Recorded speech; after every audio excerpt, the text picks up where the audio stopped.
स्वागत है आप सभी का। आप देख रहे हैं खरा सौदा। मैं हूं प्रियंका बलानंद और मेरे साथ है अजय शर्मा और मानसी दवे। और चलिए सबसे पहले क्विकली अजय के पास चलते हैं और समझ लेते हैं कि आज ट्रेडर्स के लिए क्या क्यूज होने चाहिए, किस तरह की दिख रही है आज ट्रेडर स्क्रीन। इनफैक्ट यहीं पर आपको सारी स्ट्रैटेजी मिलेगी, सबसे बड़ा पैनल और सबसे दमदार पैनल जिसके बीच आप बना पाएंगे आज अपने लिए right trading strategy. Morning Ajay, कैसे देख रहे हैं आज आप ट्रेडिंग स्क्रीन को, कैसे क्यूज दिख रहे हैं? ग्लोबली तो हमने देखा कि यूएस मार्केट्स भले ही नीचे थी लेकिन डाउ फ्यूचर्स रिकवर हुए हैं, एशियन मार्केट्स रिकवर हुए हैं, एसजेएक्स निफ्टी भले अभी नीचे दिख रहा है। क्या कहती है आपकी trader screen? Good morning Priyanka, good morning Mansi. जी हाँ, आज हम अपना दमदार पैनल चैनल पे इंट्रोड्यूस कर रहे हैं, जल्दी ही एक्सपर्ट्स आना शुरू हो जाएंगे। बट उससे पहले क्लियरली एक क्यूज हमने पॉजिटिव इसलिए माने हैं क्योंकि डाउ फ्यूचर्स एक्चुअली पॉजिटिव में ट्रेड कर रहे हैं और एशिया भी ऑफ लोज होना शुरू हो गया। हालांकि स्थिति काफ़ी वॉलेटाइल है बट ये आपको क्लोजली ऑब्जर्व करनी पड़ेगी। एफआई फ्लोज ऑब्वियसली अभी भी सेलिंग बरकरार है। $20 बिलियन का नेट सेल हो गया है अक्टूबर से, जो कि जीएफसी से भी ज़्यादा है। उस समय $15 बिलियन का सेल हुआ था। एफएनओ में शॉर्ट कवरिंग है। सेंटिमेंट डीप नेगेटिव से कॉशियस हो गया है। ट्रेंड भले ही मीडियम टर्म में नेगेटिव है लेकिन सेंटिमेंट जो पैनिक वाला सेंटिमेंट था वो नहीं है और वो थोड़ा सा कॉशियस की तरफ हो गया है। आपको जल्दी से हम बुल आर्ग्यूमेंट और बेयर आर्ग्यूमेंट बताएंगे। अगर आप देखें अपने स्क्रीन पे तो आप देखेंगे कि आपको काफ़ी सारे बुल और बेयर के बीच में एक टग ऑफ वॉर सी नज़र आ रही है। अगर हम बुल्स की बात करें तो उत्तर प्रदेश समेत 4 स्टेट्स में ज़बरदस्त शानदार जीत होके चुकी है। उसके अलावा वैल्यूएशंस भी इस समय बाजार के नीचे आ गए। 130 का टॉप बना के commodity prices led by crude नीचे आ गया है और यूक्रेन ने आज ये चौथी टॉक शुरू हो रही हैं और एक तरह से वहाँ ये सिचुएशन ईज आउट होने के अर्ली साइंस दिख रहे हैं। ऑफ कोर्स वैल्यूएशन नीचे हो गए लेकिन बेयर आर्ग्यूमेंट्स की तरफ अगर हम जाएं तो अभी भी क्रूड ऑयल 105 के आसपास बना हुआ है। ग्लोबल क्यूज वॉलेटाइल है और बातचीत होने के बाद फेल हो रही है। 3rd 4th level of talks आ गए हैं लेकिन कुछ कॉन्क्रीट निकल के नहीं आ रहा है। और ये मत भूलिए कि जो यूएस इन्फ्लेशन आया था वो हिस्टोरिक हाइस पे था और इस वीक 25 बेसिस पॉइंट हाइक होने के चांसेस हैं।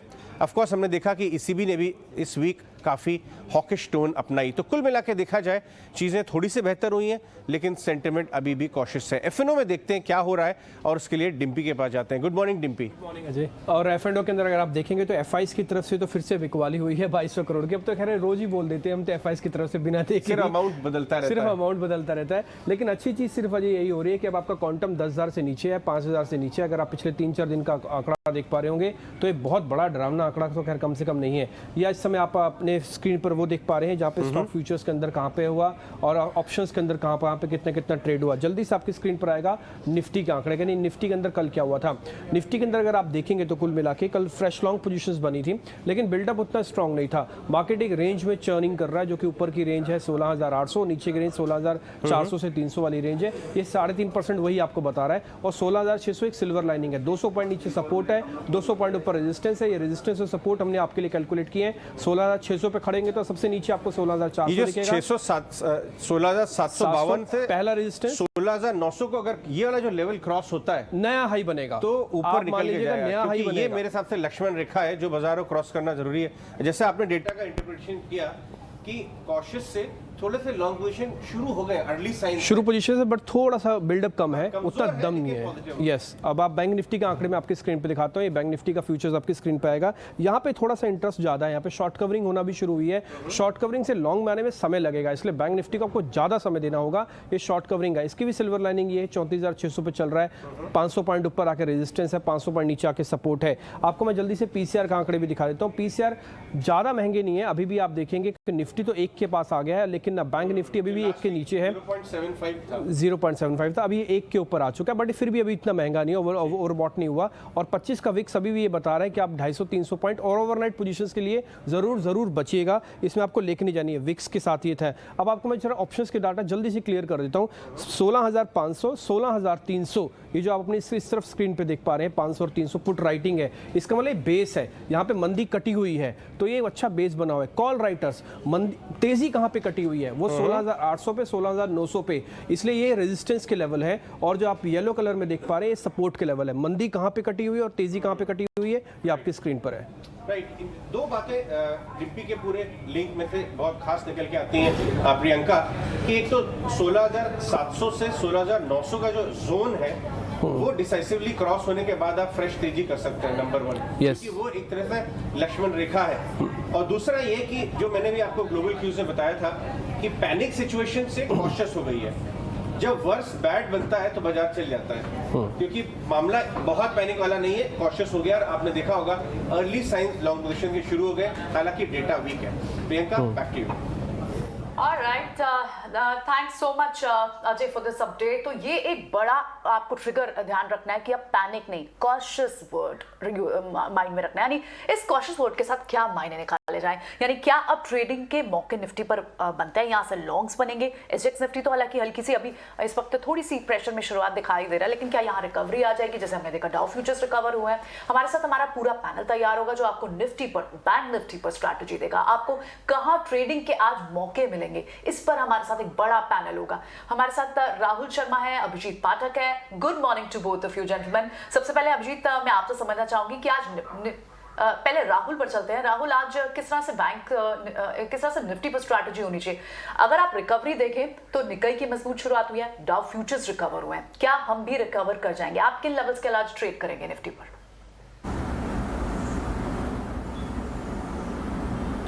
Very good morning Priyanka. देखिए, मेरा मानना है कि डेफिनेटली थोड़ा सा जिस तरीके से एसजीएक्स निफ्टी इंडिकेट कर रही है वहाँ पे हल्की गिरावट के साथ में हम शुरुआत कर सकते हैं, बट मैं मार्केट को लेके काफ़ी पॉजिटिव हूँ। देखिए, अभी लास्ट वीक जहाँ हमने फ्राइडे को सेशंस जहाँ क्लोज किए थे वहाँ से लेके अभी तक कोई ऐसे मेजर चेंजेस नहीं आए जो कि बहुत ज़्यादा नेगेटिव इम्पैक्ट करें मार्केट को। तो मेरा पूरा ध्यान मार्केट के उच्च स्तरों पर रहेगा और मैं पॉजिटिव साइड रहना चाहूँगा, जिसमें मुझे लगता है कि निफ्टी में जिस तरीके से अभी तक प्ले आउट हुआ है, मुझे लगता है कि यहाँ से अगर आप देखेंगे तो इमीडिएट बेसिस पे 16,550 एक इमीडिएट सपोर्ट खड़ा होता है। उसके नीचे अगर हम देखेंगे तो 16,475 और 16,350 ये एक इंपॉर्टेंट लेवल्स रहेंगे। अगर यहाँ पे हमें हल्की गिरावट अगर मिलती है और अगर इंडेक्स में भी बाय पोजीशन बनानी है तो मुझे लगता है कि अगर आप थोड़ा सा वेट करें और वहाँ पे निचले स्तरों से अपनी लॉन्ग पोजीशंस बनाए तो वो ज़्यादा बेटर रहेगा। ऑन दी अपसाइड मुझे लगता है कि 16,700 16,800 will be like resistance to the market, और उसके अगर 16,800 अगर हम क्रॉस करते हैं तो आपको बहुत जल्द हम 17,000 के लेवल्स को छूते हुए देखेंगे, जिसमें मुझे लगता है कि 16,950 एक हर्डल बनेगा। तो मेरे हिसाब से ये अपसाइड में रेजिस्टेंस का काम करेगा, पहले 16,700, 16,800 और 16,950। तो क्लियरली निफ्टी पर ये स्ट्रैटेजी बनती हुई दिख रही है, और हमने जिस तरह से अच्छी रिकवरी के बीच पिछले हफ्ते ट्रेड देखा था, अब देखना यही होगा कि आज जब नए हफ्ते की शुरुआत हम करने जा रहे हैं, सोमवार के दिन शुरुआत कैसी होती है। हमारे साथ अभिजीत भी जुड़ गए हैं, उनसे भी बातचीत कर लेते हैं, उनसे भी उनकी निफ्टी पर स्ट्रैटेजी जान लेते हैं। Abhijit, good morning, welcome to 18 hours प्रदेश। बाजार में जिस तरह से नजरिया फिलहाल बनता हुआ दिख रहा है, ग्लोबल सेटअप, मिले जुले एक्शंस नजर आ रहे हैं, कमोडिटीज में एलिवेटेड एक्शन जो है थोड़ा सा थमता हुआ जरूर नजर आ रहा है, और ट्रेंड जो है अब कंसर्न से कॉशियसनेस की तरफ जाता हुआ दिख रहा है। आपके लिए आज शुरुआत कैसी होती हुई दिखेगी?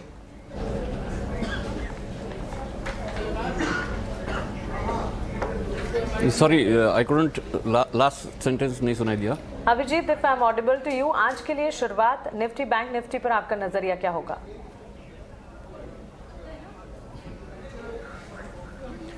हाँ, दोनों बैंक निफ्टी और निफ्टी दोनों अभी तक तो सेल ऑन राइज ही है।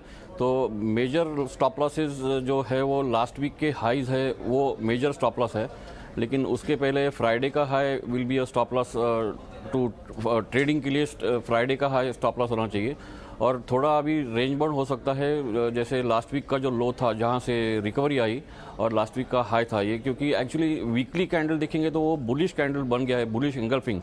बट अभी ऊपर जो हाईज थे वहाँ पे बहुत बड़ा रेजिस्टेंस है, जैसे निफ्टी में 16,800, 16,900 और बैंक निफ्टी में 35,200, 35,400। तो एनी राइज यहाँ पे सेल करना चाहिए, स्टॉप लॉस उसके हाई के ऊपर।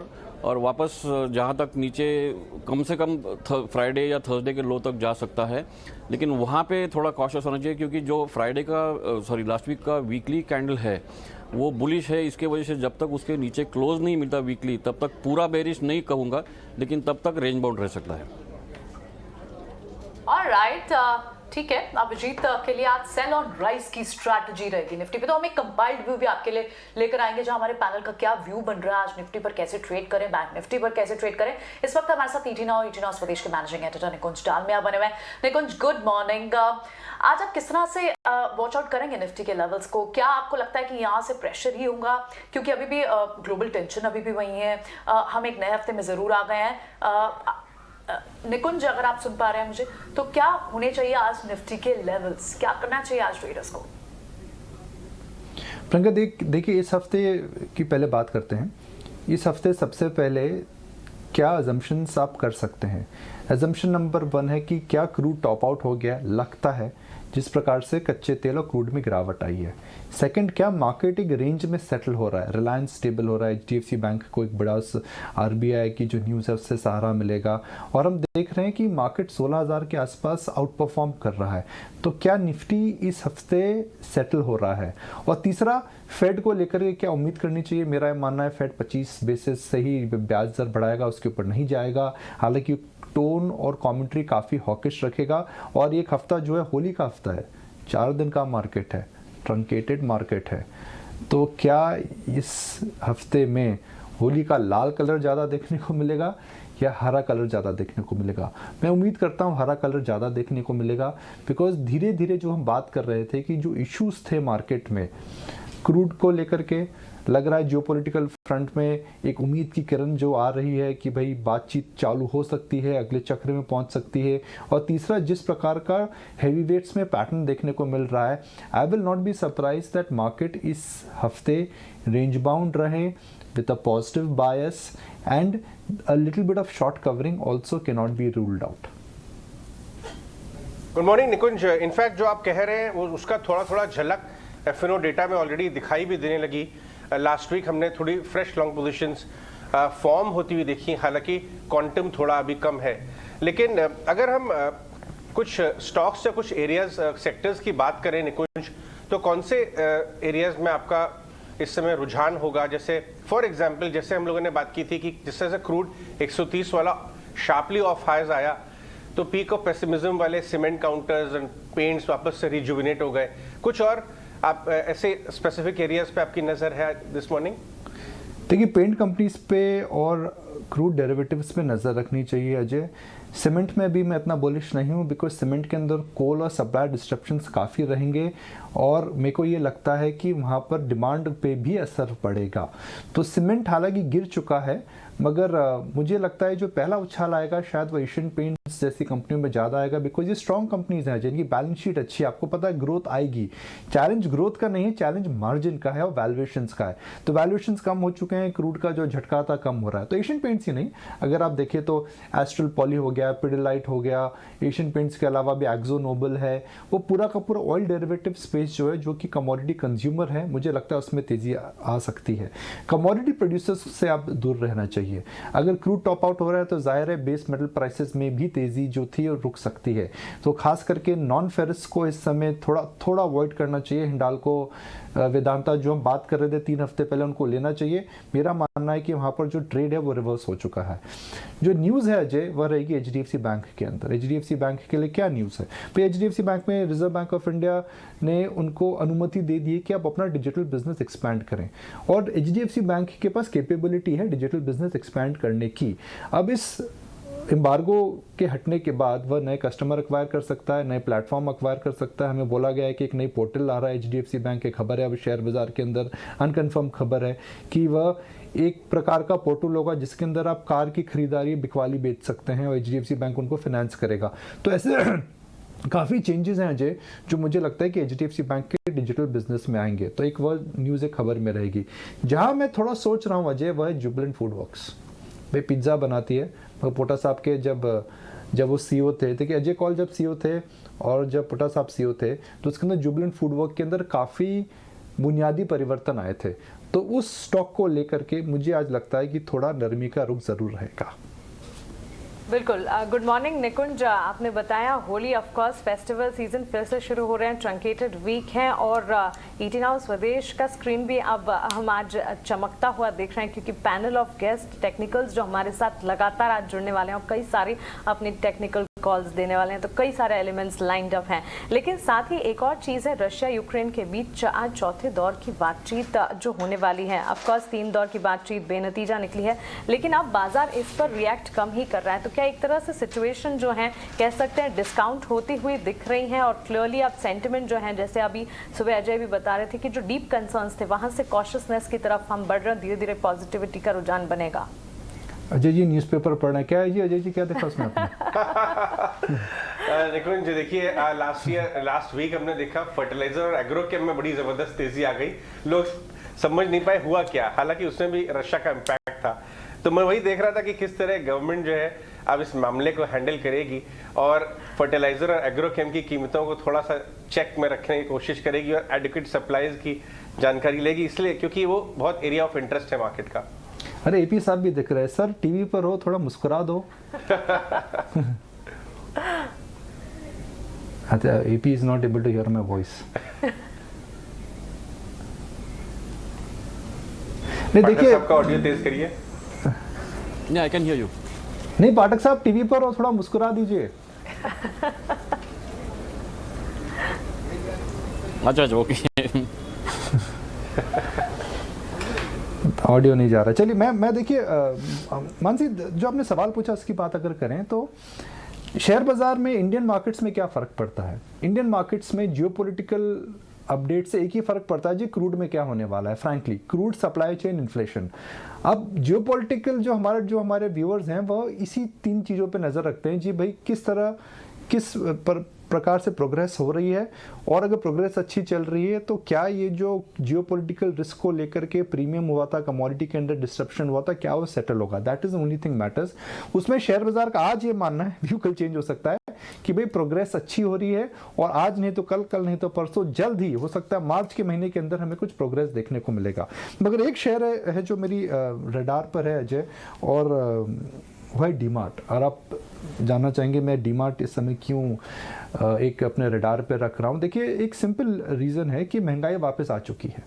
जब महंगाई वापस आ चुकी है तो आप क्या करेंगे? आप वैल्यू की तरफ माइग्रेट करेंगे। और डीमार्ट का यूएसपी क्या है? सस्ता, सुंदर, टिकाऊ। एक वो वैल्यू रिटेलर है।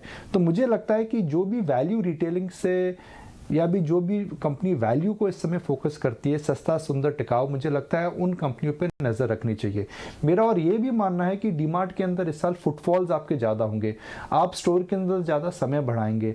तो आप पहले जाते थे स्टोर के अंदर, आप सस्ता, आप कम समय स्पेंड करते थे, आप बेसिक नेसेसिटीज़ लेते थे, दाल, चीनी, चाय और चिप्स। मगर आप स्टोर में अब जाएंगे तो आप समय ज़्यादा व्यतीत करेंगे और अपैरल जैसी जो नीश कैटेगरीज है उस पर भी फोकस करेंगे। तो the more time you spend in store, the more you will be buying which is a non luxury and non necessity item. और उन्हीं बिजनेसेस में जय कंपनियों का मुनाफा होता है। आप स्टोर में जाएंगे तो शायद आप एक चीज़ लेने जाते हैं, आप 3 चीज़ और लेकर के आता है।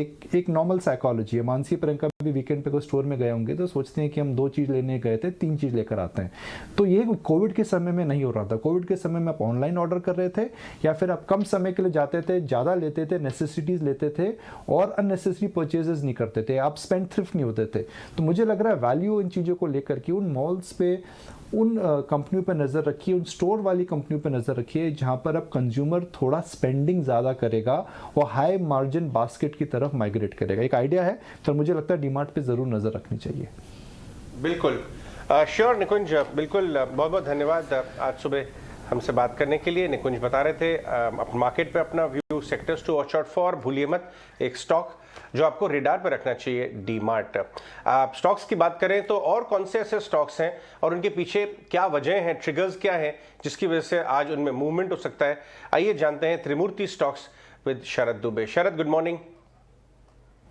Good morning. तो सबसे पहले जो है HDFC बैंक पे फोकस रहने वाला, और ये बहुत इंपॉर्टेंट न्यूज़ और ट्रिगर है। और याद रखिएगा कि RBI ने रिस्ट्रिक्शंस जो हैं बिजनेस जनरेटिंग एक्टिविटीज़ के लिए, जो बैंक के डिजिटल 2.0 प्रोग्राम है, उसके पाबंद अब निकाल दिए गए हैं। अब याद रखिए, ये पाबंदी लगी थी, ये नए डिजिटल लॉन्चेस को लेकर लगी थी दिसंबर 2020 से। तो ऑलमोस्ट 13-14 मंथ्स के बाद इनके डिजिटल लॉन्चेस जो हैं अब वो हो सकते हैं उनके प्लेटफॉर्म्स में, और नियो बैंकिंग सोल्यूशंस कर सकते हैं, और एक टाइप से कह सकते हैं फिनटेक्स को एक रन फॉर द मनी दे सकते हैं, क्योंकि इतनी बड़ी इनके डिजिटल कैपेबिलिटीज़ है। अब देखा जाए तो RBI रिसेंटली अगस्त के महीने में क्रेडिट कार्ड के भी जो अलाउ कर दिए थे रोल आउट्स के लिए HDFC बैंक के लिए, और इसके कारण जो है बहुत सारे नए डिजिटल इनिशिएटिव्स आ सकते हैं। और अब याद रखिए, अगर हम लोग फिनटेक्स की जो बात कर रहे हैं, अब दूसरी साइड में पेटीएम रहेगा फोकस में। और यहाँ पे देख सकते हैं RBI ने पेटीएम की जो आर्म है, पेटीएम पेमेंट्स बैंक, उसको नए कस्टमर्स ऑनबोर्ड करने के लिए मना कर दिए हैं। अब नए कस्टमर्स ऑनबोर्ड नहीं होंगे, हालांकि जो नॉर्मल एक्टिविटीज़ है एग्जिस्टिंग कस्टमर्स के,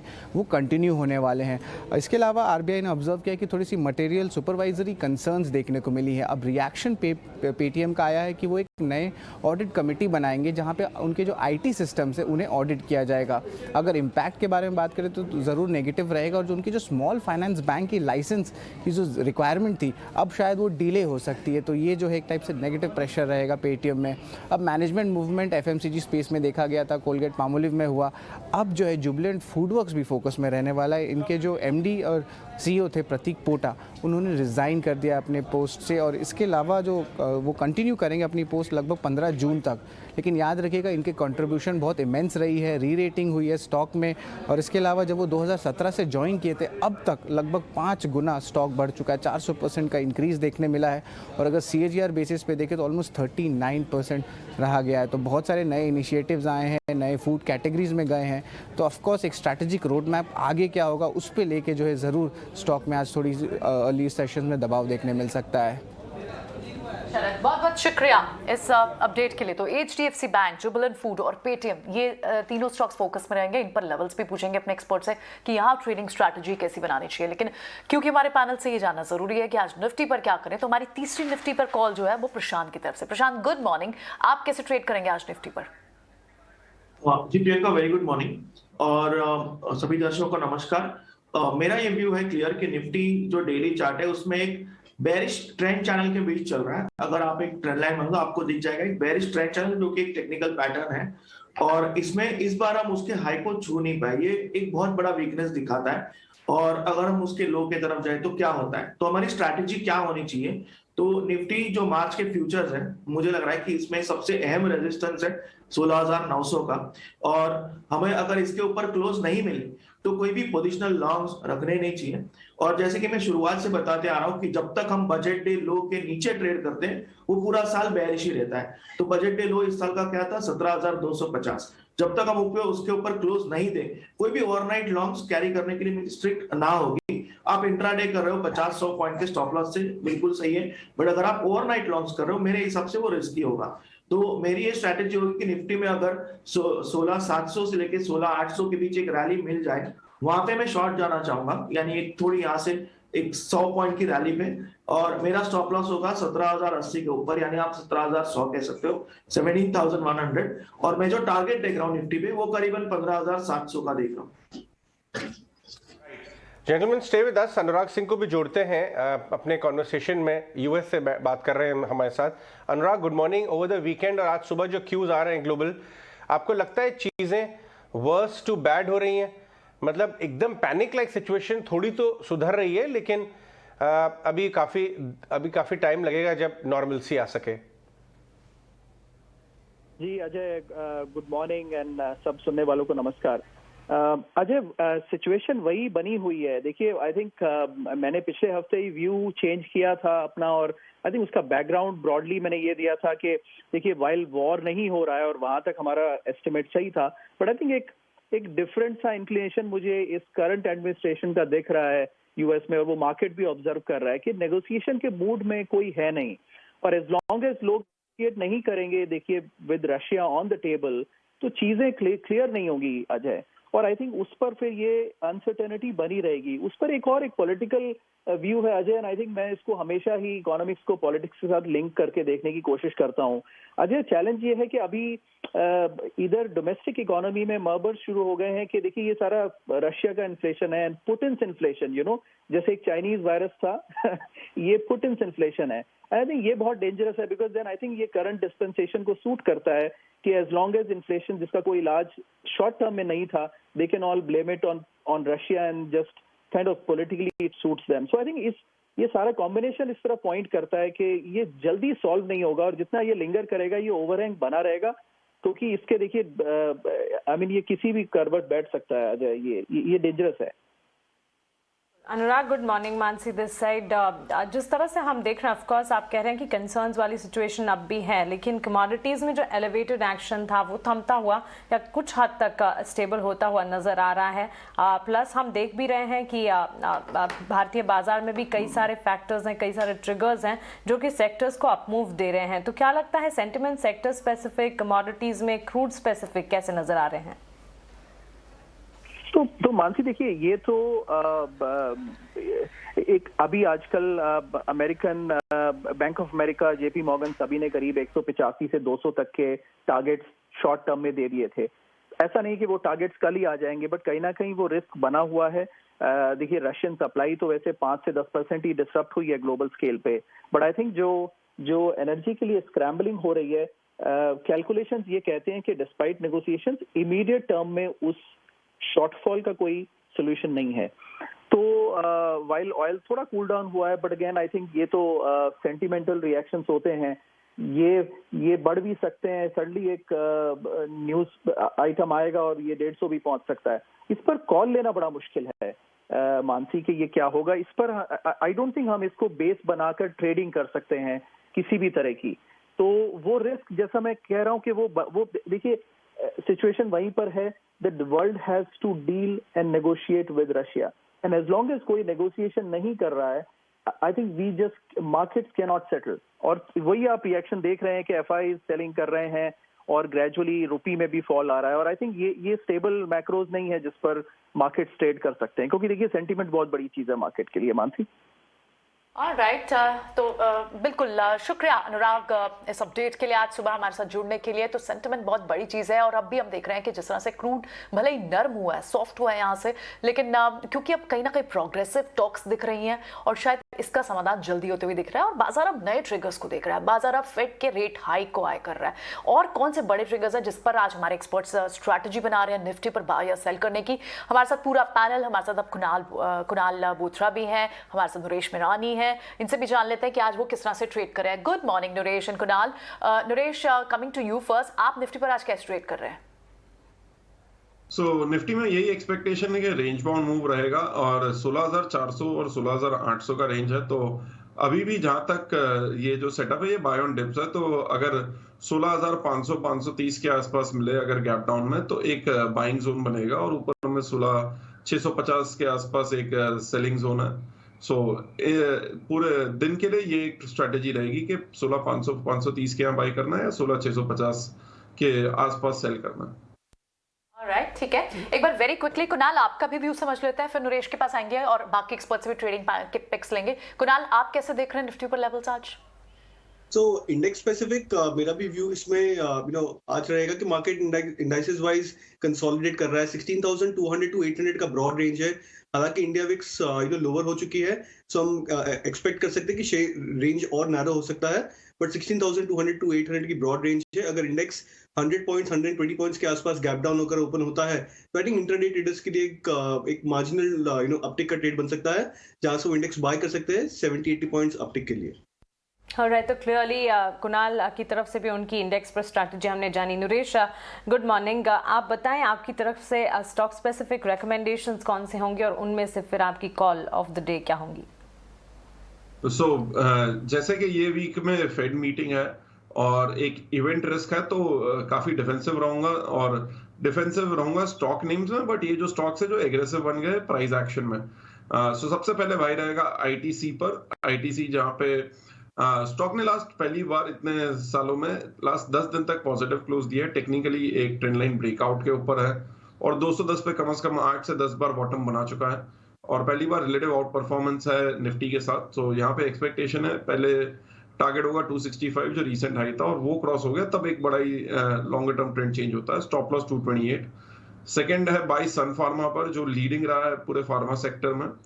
स्टॉक ने काफी मोमेंटम बताया है, पहले तो ना गिरकर जहां पे 820 850 का लेवल होल्ड कर रहा था, और फाइनली लास्ट वीक इसने एक न्यू 52 वीक हाई बनाया। इसमें टारगेट रहेगा 1050 और लॉन्गर टर्म ये फिर से 2015 के भाव पर जा सकता है 1200 रुपए के आसपास। स्टॉप लॉस 875 शॉर्ट टर्म के लिए। Stock of the day Sun Pharma सुझा रहे हैं आप? स्टॉक ऑफ द डे रहेगा आईटीसी। ओके, आईटीसी नुरेश की तरफ से stock of the day. Kunal, आपकी तरफ से स्टॉक स्पेसिफिक रिकमेंडेशन आज के लिए कौन से होंगे और उनमें से top pick stock of the day? 2 picks recommend करूंगा। पहला आईटीसी पे रहेगा, बहुत ही इंटरेस्टिंग स्ट्रैटेजी हो सकती है बिकॉज 240 का जो लेवल है वो लास्ट 6 मंथ से एक मेजर रेजिस्टेंस रहा है। हालांकि स्टॉक लास्ट 2 वीक से बहुत अच्छे मोमेंटम में है, बट मेरे अनुमान से अगर ये 240 का लेवल क्रॉस करते तो बहुत ही बढ़िया ट्रेड बन सकता है आईटीसी के लिए। एक positional and major breakout open up हो सकता है स्टॉक के लिए। सो मैं बाई के लिए रिकमेंड करूंगा 265 का टारगेट, 222 का स्टॉप लॉस। और सेकंड स्टॉक रहेगा ट्रेंट। हम जबकि हम बात करके इंडाइसेस कंसोलिडेट कर रहे हैं, mid cap end of the market अभी भी अपने रिपेयर वर्क पे आ रहा है, बट ट्रेंट एक ऐसा स्टॉक है जो अपने 52 वीक हाई पे के आसपास आ चुका है।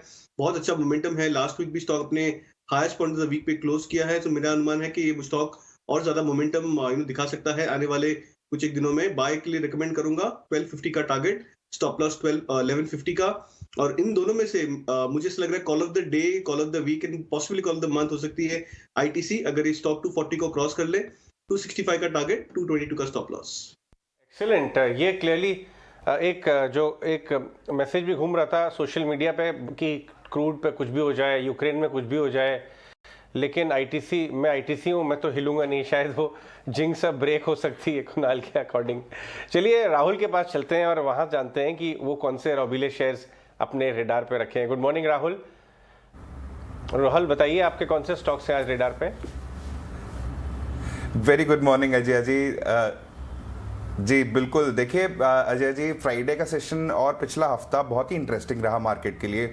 और लास्ट सेशन में हमने देखा कि फार्मा स्टॉक्स ने बहुत ही अच्छा तरीके से परफॉर्मेंस दिखाई, जहां ऑटो सेक्टर में हम देख रहे थे कि वहां पे प्रॉफिट बुकिंग नज़र आ रही थी, और फर्टिलाइजर और शुगर स्टॉक्स भी काफ़ी अच्छे फोकस में चल रहे थे। आज जिस तरीके के मैंने ओवरऑल सेटअप देखा, मुझे उसमें लगता है कि पेपर स्टॉक भी जिस तरीके से परफॉर्मेंस फ्राइडे को दिखा रहे थे, आज उसमें मोमेंटम कंटिन्यू दिखना चाहिए। इसी के चलते अजय जी मैंने सबसे पहला सिलेक्शन अपना रखा है जेके पेपर्स का, जिसमें हमें लास्ट क्लोजिंग 266 रुपए के पास में मिली थी। देखिए पेपर स्टॉक्स ऑलरेडी फेवर में है अभी मार्केट के, और अच्छा मोमेंटम इन्होंने गेन करा हुआ है। अब जेके पेपर्स की अगर बात करूं तो फ्राइडे को हमने यहाँ पे बहुत ह्यूज वॉल्यूम्स जनरेट होते हुए देखे, और जिस तरीके से ये अब जिन लेवल्स पे आया है, ये मुझे लगता है कि ये वाले वॉल्यूम्स आपको जून 2021 में देखने को मिले थे, और करीबन प्राइस हाइक भी करीबन 14% आपको देखने को मिला फ्राइडे सेशन में। अब फंडामेंटली देखें अगर अजय जी, तो हम जानते हैं कि ये 50 साल से भी पुरानी कंपनी है, जो कि एक लीडिंग बिजनेस प्लेयर है अपने क्षेत्र में। और मुझे लगता है कि जिस तरीके से इन्होंने अपनी कैपेसिटी को इंक्रीज किया है, 4.5 लाख टन पर एनएम से लेके तकरीबन 6 लाख टन पर एनएम तक ये लेके गए हैं अपने सिरपुर पेपर मिल्स के एक्विजिशन के बाद में। और देखा जाए इस कंपनी को तो पैन इंडिया कस्टमर बेस है, और इसके अलावा करीबन 60 से ज़्यादा देशों में अपना डिस्ट्रीब्यूशन चैनल रखते हैं। टेक्निकली अगर हम जेके पेपर्स को देखेंगे तो आपको लगेगा वहाँ पे चार्ट स्ट्रक्चर बहुत बढ़िया है, और एक बड़े ब्रेकआउट के लिए तैयारी कर रहा है। जैसे ही ये 272 रुपये 272 लेवल्स को क्रॉस करता है, मुझे लगता है शॉर्ट टर्म में आपको ये 280 रुपये तक जाता हुआ दिखेगा। तो यहाँ पे जेके पेपर्स में आप खरीदारी करें करंट भाव पे, या हल्के से डिक्लाइंस मिले वहाँ पे। सबसे पहला टारगेट रहेगा 280 का, और सेकंड टारगेट रहेगा 300 का, जहाँ पे हमें स्टॉप लॉस मेंटेन करके चलना होगा 250 का। सेकंड सिलेक्शन फर्टिलाइजर स्टॉक में से है। फर्टिलाइजर्स भी हमने देखा कि बहुत ही अच्छी तरीके से मोमेंटम गेन करे हुए हैं। स्टॉक का नाम है GSFC, Gujarat state fertiliser chemical limited. मैंने पिछले हफ्ते में मंडे को मैंने रिकमेंड किया था करीबन 123 रुपये के आसपास, इसके टारगेट्स भी मीट हुए थे। अब यहाँ से जिस तरीके से 140 के पास में खड़ा हुआ है, मुझे लगता है कि जिस तरीके की कंपनी है, देखिए गुजरात गवर्नमेंट खुद इसको प्रमोट करती है और जिस तरीके से कंपनी ने अपने फंडामेंटल्स को संभाल के रखा हुआ है, डेट को रिड्यूस कर रही है, ऑलमोस्ट डेट फ्री कंपनी है। और मुझे लगता है कि जिस तरीके से ये हेल्दी डिविडेंड पे आउट पे करती है, बहुत ही अच्छे इन्वेस्टमेंट कैटेगरी का स्टॉक भी है। टेक्निकली अगर हम इसको देखेंगे तो लास्ट 10 सेशन में हमने देखा है कि हायर टॉप हायर बॉटम के फॉर्मेशन हमें यहाँ पे देखने को मिले और ये इसने अपने जैसे ही 200 डेमा को टेस्ट किया था, वहां से लगातार अब इसमें अपसाइड जर्नी बनी हुई है। ये अभी करंट पे अगर आप देखेंगे डेली चार्ट्स पे और वीकली चार्ट्स पे, तो अपने एक हॉरिजॉन्टल लाइन का ब्रेकआउट दे रहा है जो कि मल्टी ईयर ब्रेकआउट है। और मुझे लगता है कि जिस तरीके से लास्ट सेशंस में हमने अच्छी डिमांड आती हुई देखी है, मुझे लगता है कि जिस तरीके से यूक्रेन रशिया के चलते जो फर्टिलाइजर क्षेत्र में जो शॉर्टेज चल रही है, मुझे लगता है जीएसएफसी बहुत ही अच्छा प्ले आउट करेगा, जिसमें मैंने सबसे पहला टारगेट रखा है 146 का और सेकंड टारगेट रखा है 160 का जीएसएफसी के अंदर। स्टॉप लॉस रहेगा यहाँ पे 134 रुपीज का। थर्ड सिलेक्शन अजय जी, जिस तरीके से मैं बता रहा था आपको कि फार्मा क्षेत्र में बहुत ही अच्छा रुझान देखने को मिला। लॉरस लैब्स मेरी यहाँ पे थर्ड पिक है, जिसमें 578 के आसपास हमें लास्ट क्लोजिंग मिली थी। इसमें मैंने टारगेट 600-610 के रखे हैं और स्टॉप लॉस रखा है 560 का। देखिए टेक्निकली हमने यहाँ पे देखा है कि एक बहुत ही पॉजिटिव ट्रेंड में है। ये अपने सारी एक्सपोनेंशियल जितने भी इंपॉर्टेंट एक्सपोनेंशियल मूविंग एवरेजेस होते हैं उसके ऊपर ट्रेड कर रहा है और यहाँ पे एक ब्रेकआउट हमें देने के लिए रेडी है। डेली चार्ट्स पे भी अगर आप देखेंगे तो लास्ट सेशन में एक बड़ी वाइट कैंडल फॉर्म हुई थी। आरएसआई हमें पॉजिटिव स्ट्रेंथ शो कर रहा है, एमएससीडी पॉजिटिव स्ट्रेंथ शो कर रहा है। तो मुझे लगता है और इंट्राडे के भी अगर आप चार्ट्स देखेंगे तो वहां पे भी आपको एक फ्लैग एंड पोल का फॉर्मेशन दिख रहा है। तो अगर यहाँ से हल्की भी इसमें मोमेंटम बढ़ती है तो आपको ये स्टॉक 600 से 610 जाता हुआ दिखेगा। लॉरस लैब्स यहाँ पे स्ट्रिक्ट स्टॉप लॉस रखे हैं 560 रुपए का। ऑलराइट राहुल, तो ये आपकी 3 ट्रेडिंग पिक्स है, पर इसमें सबसे हाई कन्विक्शन कॉल जिसे हम आज कॉल ऑफ द डे कह सके वो कौन सी होगी?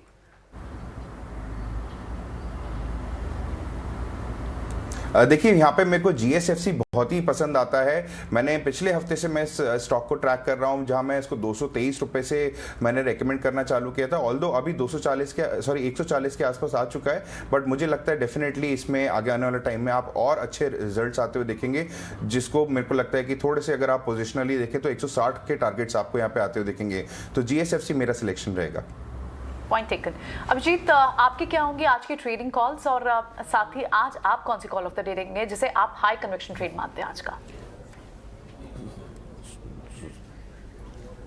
मैं 3 स्टॉक देख रहा हूँ। एक तो फार्मा सेक्टर में थोड़ा बुलिशनेस दिख रहा है, तो उसमें एक्चुअली अंडरडॉग था आज तक ऑरोबिंदो फार्मा जो अराउंड 640 है, तो buy it on any dip, stop loss below 620।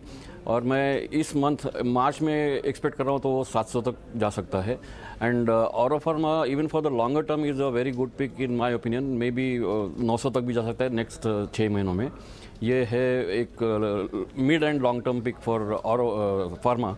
दूसरा एक है हिंदुस्तान यूनिलीवर, वो भी एक बाय ऑन डिप है। जब तक वो 2000 के ऊपर है, मतलब मे बी 2020 का स्टॉप लॉस लेके वो मैं एक्सपेक्ट कर रहा हूँ 2150 या 2200 तक जा सकता है नेक्स्ट फ्यू डेज में। और तीसरा शॉर्ट कॉल है टाटा स्टील में with stop loss on rise, sell on rise, stop loss above 1350। First target will be 1280 और अगर 1270 के नीचे भी जाता है तो फिर 1240 भी पॉसिबल है टाटा स्टील में। तो ये कॉल्स रहेंगी अभिजीत की। और चलिए अब एक बार समझ लेते हैं कि प्रशांत, आपकी कौन सी आज की ट्रेडिंग कॉल्स होंगी? क्या आप तो सेल ऑन राइज कह रहे हैं, आप हेड स्ट्रैटेजी रख रहे हैं आज? जी प्रियंका, एक मिक्स एंड मैच स्ट्रैटेजी होगी।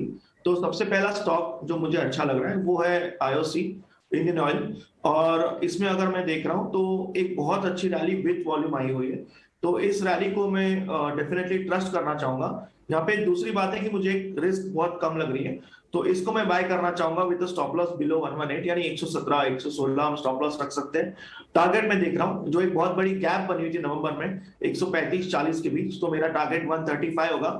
यहाँ पे आने के बाद मैं डेफिनेटली इस पोजीशन में प्रॉफिट बुक कर लूंगा। रिस्क रिवॉर्ड बहुत अच्छा लग रहा है, तो फर्स्ट पिक मेरा आईओसी होगा। सेकेंड पिक मेरा होगा मेटल सेक्टर से। अगर मैं टाटा स्टील का वीकली चार्ट देखूं तो इसमें एक बहुत अच्छा ट्रेंड लाइन ब्रेकआउट आया है काफी वक्त के बाद, और उसी के साथ मुझे दिख रहा है कि एक फिबोनाची रेजिस्टेंस जिसे गोल्डन रेशियो कहते हैं वो करीबन 1365 के आसपास है।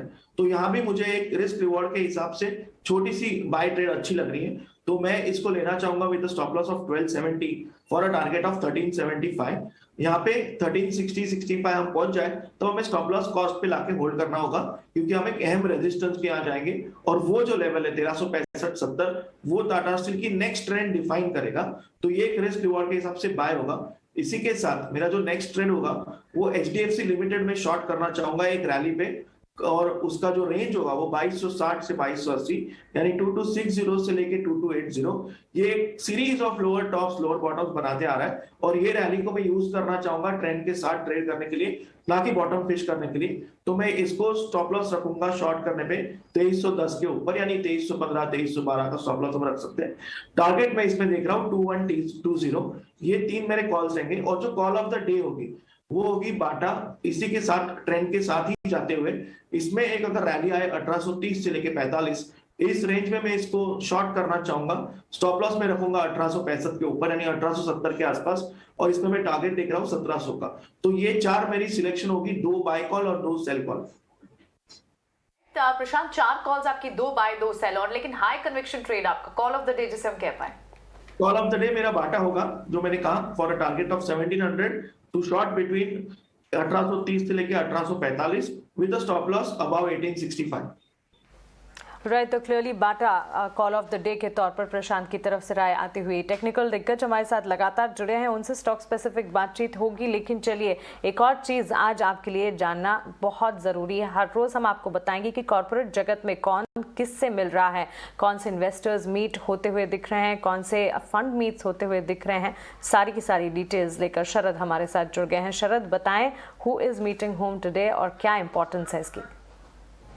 जी बिल्कुल, तो मिड कैप स्पेस में जो है इंपॉर्टेंट मीटिंग्स हो रहे हैं इंस्टीट्यूशनल इन्वेस्टर्स के लिए, फंड हाउसेस के लिए।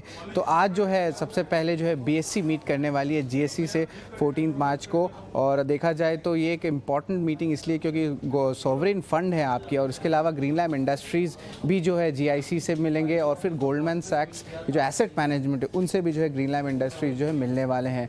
इसके अलावा अगर बात करते हैं तो अब डिक्सन टेक भी फोकस में रहने वाला है, उनके भी बहुत सारे जो मीटिंग्स लाइंड अप हैं। स्पेशली देखा जाए तो कैपिटल रिसर्च के साथ आज मीटिंग है, मलाबार इन्वेस्टमेंट्स हुए कल है, फिर डायनामो एशिया, ग्रीनफील्ड एडवाइजर, ये भी 17 से लेकर 22 मार्च तक जो है एक इम्पॉर्टेंट बैठक करने वाले हैं, और डिक्सन टेक फोकस में रहेगा। इसके अलावा सीजी कंज्यूमर इलेक्ट्रिकल्स भी फोकस में रहने वाला है, वो मीट करने वाले हैं एसबीआई लाइफ इंश्योरेंस से, और वो डेट है ऑलमोस्ट आज और कल होने वाले हैं, और 17 मार्च को भी आप देख सकते हैं ये मीटिंग जो है स्ट्रेच करने वाली है। इसके अलावा बजाज इलेक्ट्रिकल्स फोकस में रहेगा, वो भी संस्थागिक निवेशक हैं उनसे मीट करने वाले हैं, और 15 मार्च को जो है ओवरऑल जो है आपके जो है इन्वेस्टमेंट देखने वाली हैं। तो ये इंपॉर्टेंट मिड कैप स्पेस में जो है स्पेशली कंज्यूमर ड्यूरेबल स्टॉक्स, और आप देख सकते हैं इंक्लूडिंग आपके डिक्सन टेक जो है अभी मीटिंग स्टार्ट होने वाले हैं इनके। Right, thank you very much Sharad. Sharad ये ट्रैक कर रहे हैं इन कंपनीज के साथ। शरद ये भी बताएंगे कि इन मीटिंग में कुछ खास निकल के आया क्या, कुछ खबर, जूसी गॉसिप। नज़र रखिएगा शरद इन सारी कंपनीज के ऊपर। चलिए अविनाश गोरखशकर को भी शामिल करते हैं अपने शो में, कॉन्वर्सेशन में। Avinash, good morning. Avinash, over the weekend जो क्यूज निकल के आ रहे हैं, और आज सुबह भी इंटरेस्टिंगली एसजीएक्स निफ्टी बहुत ज़्यादा रिएक्ट नहीं कर रहा है, डिस्पाइट ऑफ द फैक्ट कि भाई डाउ फ्यूचर्स ग्रीन में है। आप किस तरह देख रहे हैं इस समय एलिमेंट्स को आज सुबह?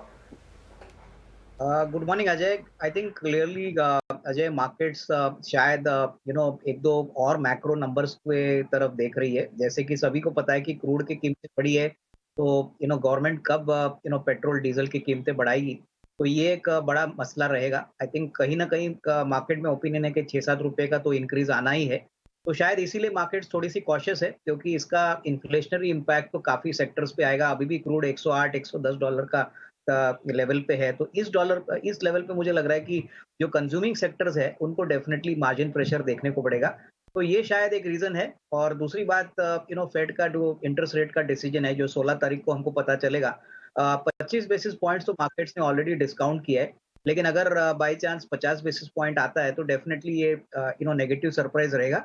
और उसके बाद जो अप्रैल में हमारी आरबीआई पॉलिसी रहेगी, उस पे कहीं ना कहीं ऐसा ओपिनियन बन रहा है कि शायद इस बार हमारे यहाँ पे भी एक 25 बेसिस पॉइंट की हाइक आए।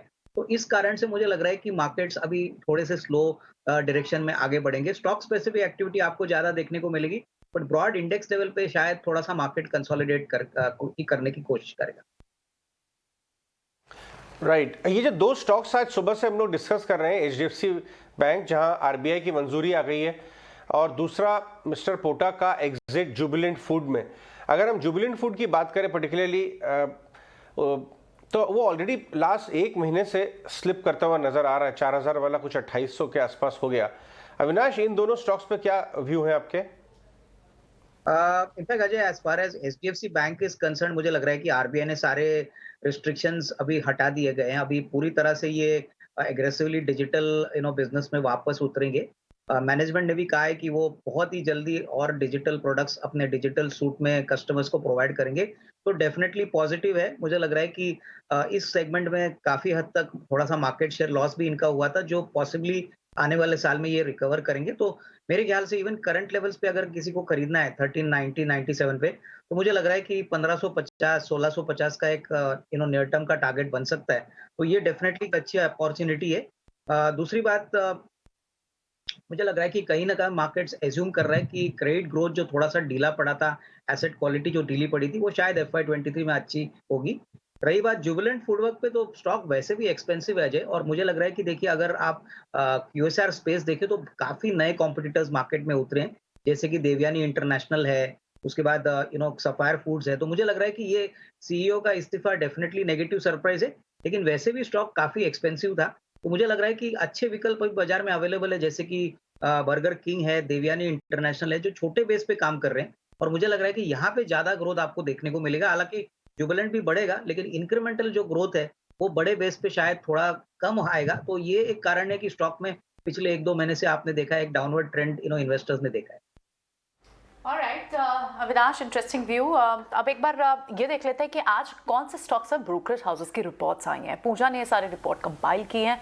पूजा के पास कई सारे स्टॉक्स हैं और कई सारी ब्रोकिंग फर्म से रिपोर्ट, JP मॉर्गन, CLSA। पूजा, क्या क्या आपने कंपाइल किया आज मॉर्निंग? जी, गुड मॉर्निंग प्रियंका। आज बैंक्स और फाइनेंशियल स्पेस पर काफी ज्यादा फोकस है ब्रोकरेज हाउस का। शुरुआत इंडसइंड बैंक के साथ करेंगे। JP मॉर्गन ने ओवरवेट की राय बरकरार रखी हुई है, लक्ष्य 1350 रुपए प्रति शेयर का देख रहे हैं और लोन ग्रोथ पर आउटलुक काफी पॉजिटिव नजर आ रहा है। इनका कहना है कि ज्वेलरी सेगमेंट पर रूस और यूक्रेन युद्ध का असर नहीं होगा, तो वहां पर अच्छी ग्रोथ देखने का अनुमान है। हालांकि ऑटो बिजनेस पर महंगे क्रूड का नेगेटिव असर देखने को मिल सकता है। इसके अलावा ओवरऑल बैंक्स को कवर किया है। Bank of America, Merrill Lynch ने भी वैल्यूएशन गिरकर अब ऐतिहासिक औसत पर पहुंच चुके हैं और यहां पर मौजूदा सेटअप जो नजर आ रहा है उसके लिहाज से नतीजे बेहतर रहने वाले हैं और HDFC bank, ICICI, IndusInd bank और SBI पर खरीदारी की राय दे रहे हैं। तो ये बैंक्स पर फोकस है। HDFC बैंक पर एक और रिपोर्ट आई है CLSA की, वो भी आपको बता देते हैं। खरीदारी की राय बरकरार रख रहे हैं, लक्ष्य 2025 रुपए प्रति शेयर का दिया है। रूरल और कमर्शियल ग्रोथ पर फोकस है और वहां पर अच्छी ग्रोथ दिखने का भी अनुमान बताया जा रहा है। तो ये जो बैंक्स हैं इन पर नजर रखिए। इसके अलावा फाइनेंशियल स्पेस की बात करें तो इंडियन इंश्योरेंस पर भी रिपोर्ट आई है JP मॉर्गन की, और यहाँ पर जो टॉपिक है वो है SBI लाइफ और ICICI प्रूडेंशियल। SBI लाइफ के लिए जो लक्ष्य देख रहे हैं वो है 1400 रुपए प्रति शेयर का और ICICI प्रूडेंशियल के लिए लक्ष्य 660 रुपए प्रति शेयर का देख रहे हैं। बाजार में करेक्शन का इंश्योरेंस कंपनियों पर हमने देखा कि असर कम देखने को मिला है और इन शेयरों की री रेटिंग भी होने की संभावना बताई जा रही है। तो आज इन तमाम कंपनियों पर नजर रखिए। इसके अलावा जुबिलेंट फूड पर मॉर्गन स्टैनली की रिपोर्ट आई और डाउनग्रेड की रेटिंग दे दी है। रेटिंग ओवरवेट से घटाकर अंडरवेट की दे दी है और लक्ष्य दिया है 2250 रुपए प्रति शेयर का। CEO प्रतीक पोटा के इस्तीफे के आगे की स्ट्रैटेजी को लेकर अनिश्चितता बताई जा रही है। तो ये खबर भी आई थी और इस पर रिपोर्ट्स भी आ चुके हैं जिसके डाउनग्रेड की रेटिंग दी है, तो इस पर आज आप नजर रखिए। और आखिर में बात करते हैं नायका की। सिटी की रिपोर्ट आई है कंपनी पर खरीदारी की राय के साथ कवरेज शुरू कर दी है। नायका पर मौजूदा स्तर से 16% रिटर्न की उम्मीद बताई जा रही है और ऑनलाइन प्लेटफॉर्म पर कंपनी की काफी मजबूत मौजूदगी है। कोर BPC कारोबार में मजबूत यूनिट इकोनॉमिक्स से प्लेटफॉर्म बेहतर नजर आ रहे हैं। तो नायका पर भी आज आप नजर रखिए। शुक्रिया, थैंक्स वेरी मच पूजा। ये सारी रिपोर्ट्स कंपाइल कर लेंगे। तो नायका तो इनफैक्ट 1200 के पास ही हम देख रहे हैं कि लगातार अब एक ट्रेंड में है और यहाँ से और 16% का अपसाइड दिखता है। इंश्योरेंस की री रेटिंग पॉसिबल और बैंकिंग स्टॉक्स पर बैंक ऑफ अमेरिका के अपग्रेड और साथ ही यहाँ पर उन्हें कई सारे बैंक्स अच्छे लगते हैं, प्राइवेट हो या फिर पब्लिक स्पेस में आप SBI, इंडसइंड पर भी एक व्यू है। एक बार अभिजीत से ये समझ लेते हैं। अभिजीत, बैंक्स में आपको कहाँ क्या पसंद आएगा और उससे पहले आपकी आज आपने कॉल ऑफ द डे नहीं बताई, please call of the day और साथ ही बैंकिंग स्पेस में आपको भी लगता है कि आप यहाँ से रिटर्न फेवरेबल है? क्योंकि हमें ये पता है एक बड़ा ट्रिगर लोन ग्रोथ पर जो एक पॉजिटिव आउटलुक सारी ब्रोकिंग फर्म्स बता रही हैं बैंक से, जाहिर तौर पर यहाँ से प्लस करने के अच्छे संकेत दिख रहे हैं।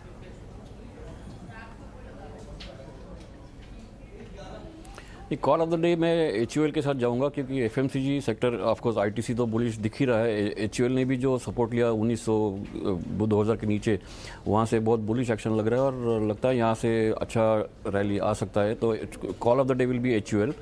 और बैंकिंग में लॉन्ग टर्म के लिए PSU बैंक में मैं अभी भी बुलिश हूँ, लेकिन शॉर्ट टर्म जो करेक्शन चल रहा है वो मे बी SBI 400-410 के आसपास अगर आ जाए तो वहाँ पे it is a good long term pick. PSU banks में मैं अभी भी बुलिश हूँ। राइट, तो क्लियरली PSU बैंक्स पर अभिजीत की राय, बुलिश नजरिया यहाँ पर नजर आता होगा और HUL पर कॉल ऑफ द डे के तौर पर आज के लिए टॉप कन्विक्शन यहाँ पर नजर आ रहा है। अविनाश जी good morning.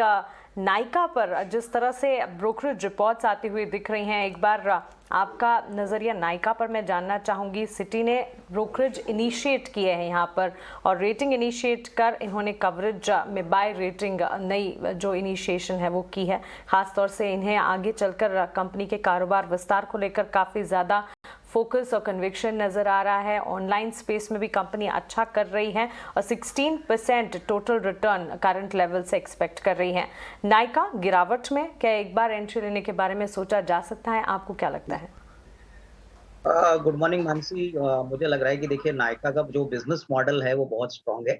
Overall market opportunity अगले 3-4 साल में करीबन 8 लाख करोड़ की है, तो ब्यूटी एंड कॉस्मेटिक सेगमेंट में ये काफ़ी बड़ा प्लेयर है। बट मैं समझता हूँ कि अभी भी वैल्यूएशन सस्ते नहीं है। इनफैक्ट स्टॉक 2000 से काफ़ी घट चुका है। मुझे लग रहा है कि थोड़ी सी और कमजोरी अगर आती है करीबन 1200 या 1150 के करीब, तो मेरे ख्याल से खरीदने के मौके बनेंगे। जो सिटी की रिपोर्ट है उन्होंने 25 time EV to gross profit का मल्टीपल लिया है, जो मुझे लग रहा है कि थोड़ा सा महंगा है। कहीं ना कहीं ग्रोथ डेफिनेटली एक रीजनेबल वैल्यूएशन पे आना चाहिए। तो मैं डेफिनेटली इस बिजनेस पे पॉजिटिव हूँ, लेकिन मैं थोड़ा सा इंतजार करूंगा और मुझे लग रहा है निवेशकों को भी थोड़ा सा डिक्लाइन पे ये स्टॉक खरीदना चाहिए, क्योंकि ओवरऑल अगले 1.5-2 साल की अपॉर्चुनिटी अगर हम देखें तो बढ़िया रिटर्न्स यहाँ से भी आ सकते हैं। बट ओवरऑल प्राइस पॉइंट पे मुझे लग रहा है कि अभी थोड़ा एक्सपेंसिव है, सो बाय ऑन डिक्लाइन। पर फंडामेंटल्स मजबूत जरूर नजर आ सकते हैं, अनुमान यही एक्सपर्ट्स की तरफ से भी है, लेकिन गिरावट और गहराने दीजिए, उसके बाद एक बार एंट्री लेने के बारे में सोच सकते हैं। अविनाश जी आपकी तरफ से स्टॉक स्पेसिफिक रिकमेंडेशंस भी हैं, वो भी बता दीजिए। मानसी, मैंने पहले तो अजय को HDFC बैंक बोला था। मुझे लग रहा है कि काफी समय के अंडर परफॉर्मेंस के बाद HDFC बैंक अभी वेल पोजिशनड है। डिजिटल स्पेस में जिस प्रकार की रिस्ट्रिक्शंस बैंक को थी वो अभी हटा दी गई है।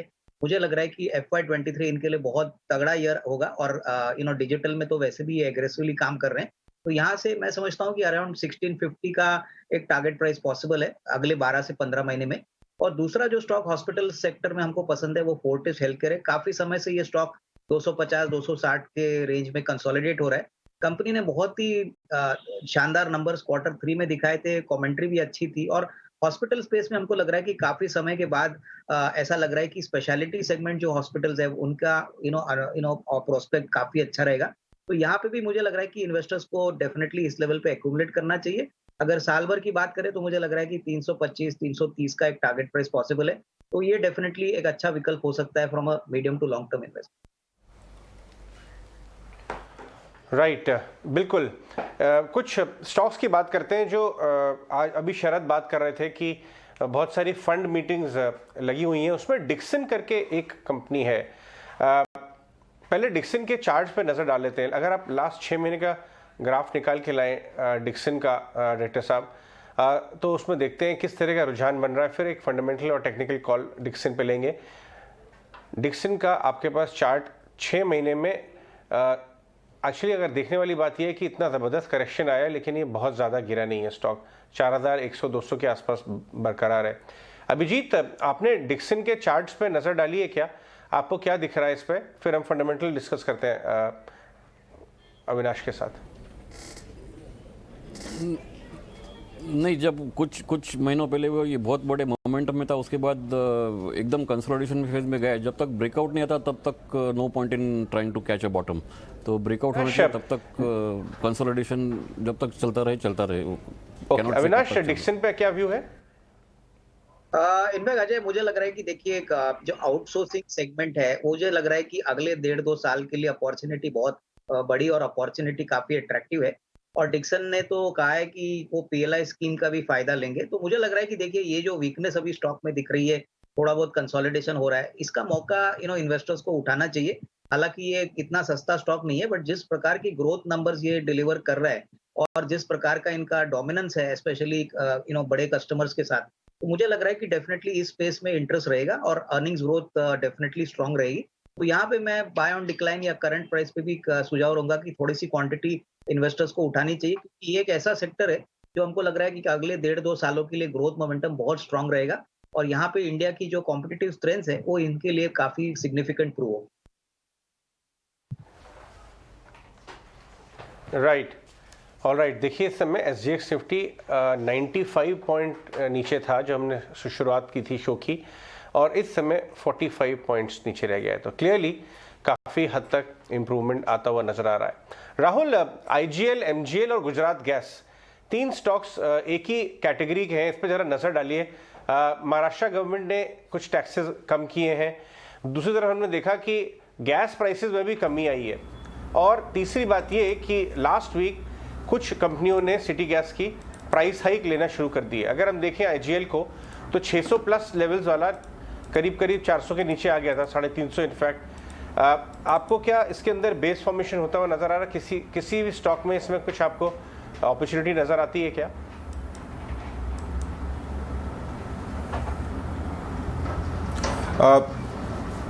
जी अजय जी, देखिए अपॉर्चुनिटी बाइंग साइड में अभी बहुत कम नज़र आ रही है, क्योंकि जिस तरीके से इसने अभी मार्केट में अंडर परफॉर्मेंस दी है और अपने सारे ही इंपॉर्टेंट एक्सपोनेंशियल मूविंग एवरेजेस और वेटेड मूविंग एवरेजेस के नीचे ट्रेड कर रहा है। यहाँ पे इन्वेस्टमेंट करने के लिए अभी थोड़ा सा हमें टाइम और देना पड़ेगा इसमें, जहाँ मुझे लगता है कि अगर ये स्टॉक IGL की अगर पर्टिकुलरली बात करूँ तो मुझे लगता है 410 411 के लेवल्स जब क्रॉस करके सस्टेन करेगा अपसाइड में, तब वहाँ पे एक अच्छी पोजीशन हम IGL में देख सकते हैं। अदरवाइज अगर आप चार्ट देखेंगे तो आपको वहाँ पे कंप्लीटली वीकनेस ही नजर आएगी। ऑल्दो पिछले हफ्ते हमने देखा कि इसमें अच्छा एक मोमेंटम बैकआउट हुआ है, बट उसके लिए भी आप देखेंगे कि अपसाइड में 400 410 11 के लेवल्स एक इंपॉर्टेंट रेजिस्टेंस है। जब तक वो उसको क्रॉस नहीं करता है, मुझे लगता है हर उछाल पे वहाँ पे आपको बिकवाली आती हुई दिखेगी।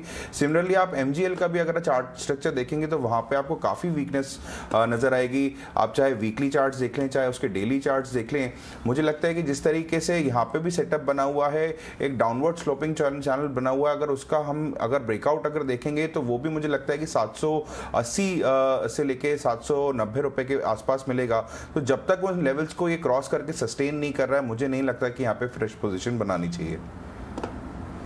यहाँ अभी फिलहाल फ्रेश पोजीशन बनाने की सलाह नहीं है राहुल की। एक बार ये भी समझ लेते हैं कि ऐसे गिरते बाजार में या फिर ऐसे मौके पर किस तरह की वैल्यू पिक्स आपको पिक करनी चाहिए। एक बड़े वैल्यू इन्वेस्टर साफिर आनंद जिनसे हमने बात की और उनका नजरिया समझने की कोशिश की कि वो बाजार पर कैसा व्यू बना रहे हैं, सेक्टर स्पेसिफिक क्या पसंद आ रहा है उन्हें। आइए एक बार सुनते हैं उन्हें। ये मेरी उम्मीद है, ये उम्मीद थोड़ा मुश्किल है, क्योंकि एक तरीके से आप ना कई बार बहुत मजबूती से एक निर्णय ले सकते हो कि आपको बुलिश रहना है या बेयरिश रहना है, लेकिन जब मार्केट में बहुत सारे वेरिएबल आते हैं तो वो आपके माइंड को इम्पैक्ट करेंगे। और आपके क्योंकि पोर्टफोलियो को संभालना 2 तरीके हैं, एक तरीका होता है कि आपको अपने स्टॉक्स में बढ़त चाहिए और दूसरा है कि आपको गिरने से भी उनको बचाना है, तो बड़ा मुश्किल। खैर इस बीच आप सभी एक्सपर्ट्स का व्यू पॉइंट तो सुन ही रहे हैं और इस बीच इंडिकेटिव टिक्स आना भी अब शुरू हो जाएंगे। तो आज आपको जो ध्यान रखना है, आप फिर से थोड़ा क्रूड रिलेटेड कंपनीज पे ध्यान रखिएगा। जिस रेंज में अब क्रूड चल रहा है और बहुत सारी जगहों पर बातचीत भी हो रही है, तो शायद हो सकता है क्रूड से जुड़ी हुई कुछ कंपनीज पे आज इफेक्ट। IT कंपनीज आज तेज़ हैं, इन्फोसिस और टेक, ये आप सबसे बड़ा पैनल और बिल्कुल साफ सुथरी रिकमेंडेशंस आपकी स्क्रीन पर आती दिख रही है। अभिजीत पाठक का सिंपल सा मानना है कि आज बाजार को बेचा जा सकता है। निफ्टी बैंक निफ्टी पे उनका व्यू पॉइंट है ये। इसके अलावा राहुल शर्मा ये कह रहे हैं कि आप होल्ड करके रखें, ना तो खरीदें ना ही बेचें, जो पोजीशन है उसको होल्ड करें। और प्रशांत सावंत व्यू दे रहे हैं अपना सेल का, उनका ऐसा लगता है कि अगर सेल ऑन राइज करेंगे तो काम बन जाएगा। ये निफ्टी पे उनका व्यू पॉइंट है। तो आज के 3 मेहमान, तीनों का व्यू पॉइंट बिल्कुल क्लियर आपकी स्क्रीन पर, और ये इस समय आपको दिख रहा है कि बाजार इंडिकेटिव टिक्स आना शुरू हो गए, तो इसलिए व्यू पॉइंट लेना सबसे अहम बन जाता है। खैर, आज इन्फोसिस, टेक महिंद्रा, ये दोनों आईटी की कंपनीज अभी इंडिकेटिव टिक्स में ठीक दिख रही होंगे, आपको दिख रही होंगी। इन्फोसिस पे ही राय लेते हैं। 1873 तो हो गया राहुल, आगे भी और कितना चल सकता है? अगर मैं वैसे परसेंटेज में कैलकुलेट करूं आपसे, और सिर्फ परसेंटेज में ही, तो क्या इन्फोसिस ज़्यादा रिटर्न दे सकता है एज कम्पेयर टू टीसीएस? उसका बाय बैक है टीसीएस का तो।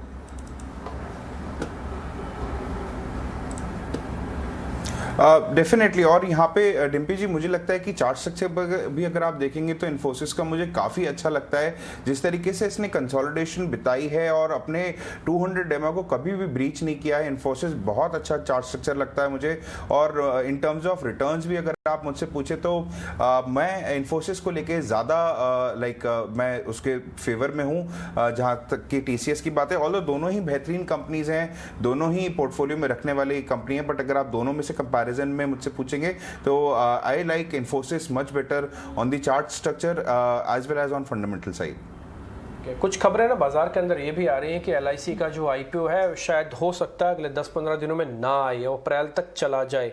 एसबीआई लाइफ पे क्या और गिरावट आ सकती है? ये इसके पीयर कंपैरिजन में है, 2.5% नीचे है। प्रशांत, आपका व्यू पॉइंट इंडिकेटिव में कमजोर खुल रहा है ये। जी बहुत क्लियरली दिखाई दे रहा है कि ये एक series of lower bottoms lower tops में गया हुआ है। अहम सपोर्ट इसने तोड़ा हुआ है जो कि था करीबन 1100 का, तो इसमें खरीदारी की राय बिल्कुल नहीं होगी। और जैसे ये रैली भी हुई है जिसमें कोई वॉल्यूम नहीं था और ये एक गैप की तरफ रैली हुई है, तो इसमें कोई खरीदारी नहीं करनी चाहिए जब तक कि हम 1100 के ऊपर क्लोज ना हो, क्योंकि हो सकता है कि हम एक फॉलिंग नाइफ कैच करने जा रहे हैं। तो एक बहुत सिंपल स्ट्रैटेजी रहेगी, 1100 के ऊपर क्लोज हो जाए, आप इसको बाय कर लो और आपका स्टॉप लॉस रखो 1065 पे। छोटी रिस्क में बाय करेंगे, यहाँ से एक अहम सपोर्ट है, अगर 1100 के ऊपर निकल जाए मोमेंटम मिल जाएगा, तब तक इस स्टॉक से बाहर रहिए। जिनके पास ये स्टॉक हो तो आपको एक स्ट्रिक्ट स्टॉप लॉस फॉलो करना होगा 1030 का, 1030, इसके नीचे निकल जाए तो आप अपनी पोजीशन में से एग्जिट कर दीजिए। राइट जेंटलमैन, स्टे विद अस। एक बार वापस से निकुंज का व्यू भी रिकैप कर लेते हैं। आज सुबह एलिमेंट्स को कैसे देख रहे हैं, आइए जानते हैं। इस हफ्ते सबसे पहले क्या अजम्पशंस आप कर सकते हैं? अजम्पशन नंबर 1 है कि क्या क्रूड टॉप आउट हो गया, लगता है जिस प्रकार से कच्चे तेल और क्रूड में गिरावट आई है। सेकंड, क्या मार्केट एक रेंज में सेटल हो रहा है, रिलायंस स्टेबल हो रहा है, एचडीएफसी बैंक को एक बड़ा आरबीआई की जो न्यूज़ है उससे सहारा मिलेगा, और हम देख रहे हैं कि मार्केट 16,000 के आसपास आउट परफॉर्म कर रहा है। तो क्या निफ्टी इस हफ्ते सेटल हो रहा है? और तीसरा, फेड को लेकर के क्या उम्मीद करनी चाहिए? मेरा मानना है फेड 25 बेसिस से ही ब्याज दर बढ़ाएगा, उसके ऊपर नहीं जाएगा। हालांकि टोन और कमेंट्री काफ़ी हॉकिश रखेगा। और एक हफ्ता जो है होली का हफ्ता है, 4 दिन का मार्केट है, ट्रंकेटेड मार्केट है, तो क्या इस हफ्ते में होली का लाल कलर ज़्यादा देखने को मिलेगा या हरा कलर ज़्यादा देखने को मिलेगा? मैं उम्मीद करता हूँ हरा कलर ज़्यादा देखने को मिलेगा, बिकॉज धीरे धीरे जो हम बात कर रहे थे कि जो इश्यूज थे मार्केट में क्रूड को लेकर के, लग रहा है जियोपॉलिटिकल फ्रंट में एक उम्मीद की किरण जो आ रही है कि भाई बातचीत चालू हो सकती है, अगले चक्र में पहुंच सकती है। और तीसरा, जिस प्रकार का हैवीवेट्स में पैटर्न देखने को मिल रहा है, I will not be surprise that market इस हफ्ते रेंज बाउंड रहे with a positive bias and a little bit of short covering also cannot be ruled out. चलिए, ये तो निकुंज का व्यू था कि commodity complex led by crude topping out charts के संकेत दे रहा है और इसलिए थोड़ा पॉजिटिव बायस के साथ आप कॉशियसली ट्रेड कर सकते हैं। लेकिन समय हो गया है एक एक्सक्लूसिव न्यूज़ ब्रेक का, और वो भी एनर्जी स्पेस से है, ऑयल एंड गैस स्पेस से है, और प्रकाश हमारे साथ जुड़ रहे हैं इस मॉर्निंग ये स्टोरी ब्रेक करने के लिए। गुड मॉर्निंग प्रकाश। देखिए, सूत्रों के हवाले से जो जानकारी हमें मिल रही है उसके हिसाब से भारत ये चाहता तो है कि रशिया से सस्ते क्रूड खरीदे जाएं, उसके एनर्जी सिक्योरिटी के लिए वो काफी इंपॉर्टेंट होगा, लेकिन इसके रास्ते में कई तरह की चुनौतियां सामने आ रही हैं। रशिया ने ये ऑफर दिया है कि 27 से 30% के डिस्काउंट पर वो क्रूड भारत को दे सकता है और भारत को अपनी खरीदारी बढ़ानी चाहिए, लेकिन कई तरह की चुनौतियां सामने आ रही हैं। मोटे तौर पे देखें तो जो सबसे बड़ा फैक्टर है वो ये है यूएस अगर यूएस और यूरोपियन नेशंस के साथ जो जियो पोलिटिकल रिलेशन है उसको अलग भी रख दें, उसके बावजूद भी मौजूदा हालात में सेफ ट्रांसपोर्ट रूट हासिल करना भी एक बड़ी चुनौती है। और उससे भी बड़ी चुनौती है कार्गो की अवेलेबिलिटी, जो कि इस वक्त नहीं है। सूत हम ये भी बता रहे हैं कि मौजूदा हालात में शिपमेंट के लिए इंश्योरेंस हासिल करना भी एक बड़ी चुनौती है और सरकार को उसमें भी दिक्कतें आ रही हैं।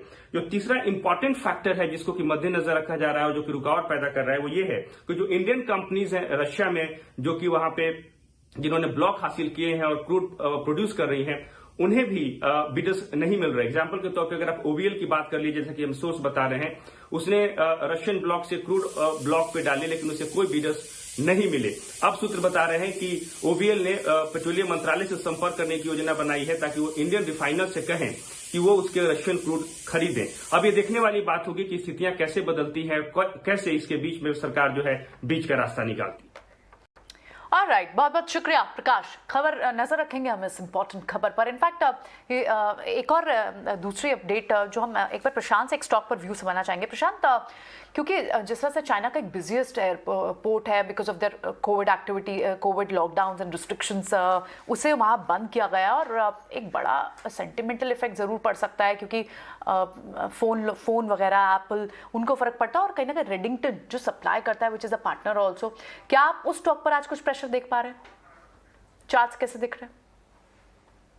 जी प्रियंका, इस स्टॉक का एक बेस जो होता है वो बन चुका है। तो दो, जैसे मैं हमेशा कहता हूँ, दो तरीकों से ट्रेडिंग होती है। एक होता है इन्वेस्टमेंट पर्सपेक्टिव, एक होता है मोमेंटम पर्सपेक्टिव। मोमेंटम जिनको चाहिए वो अभी नहीं खरीदे, और जो इन्वेस्टमेंट पर्सपेक्टिव से खरीदना चाहते हैं वो डेफिनेटली 200 दिनों के एवरेज का स्टॉप लॉस लेते हैं। यानी करीबन अभी ये 150 चल रहा है, हम 138 के स्टॉप लॉस से इसको खरीद सकते हैं from a long term perspective for a first target of 170। और जिनको मोमेंटम चाहिए, जिनको इसमें स्पीड चाहिए, इनको थोड़ा वेट करना होगा और इनको खरीदना होगा 155 के ऊपर, और उनका स्टॉप लॉस होगा 140। तो डेफिनेटली खरीदारी हो सकती है। लॉन्ग टर्म के हिसाब से आपका स्टॉप लॉस होगा 135।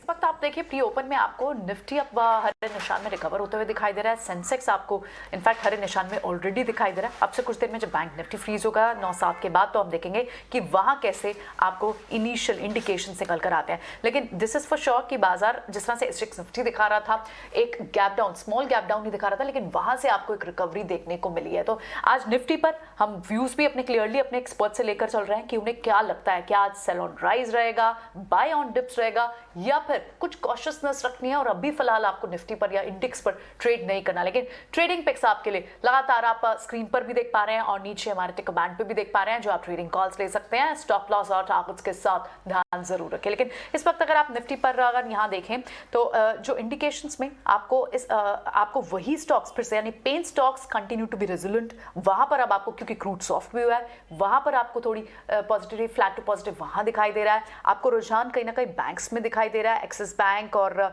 तमाम दूसरे IT banks, in fact HDFC bank, ये आपको तेज दिखाई दे रहा है प्री इंडिकेटिव टिक्स में।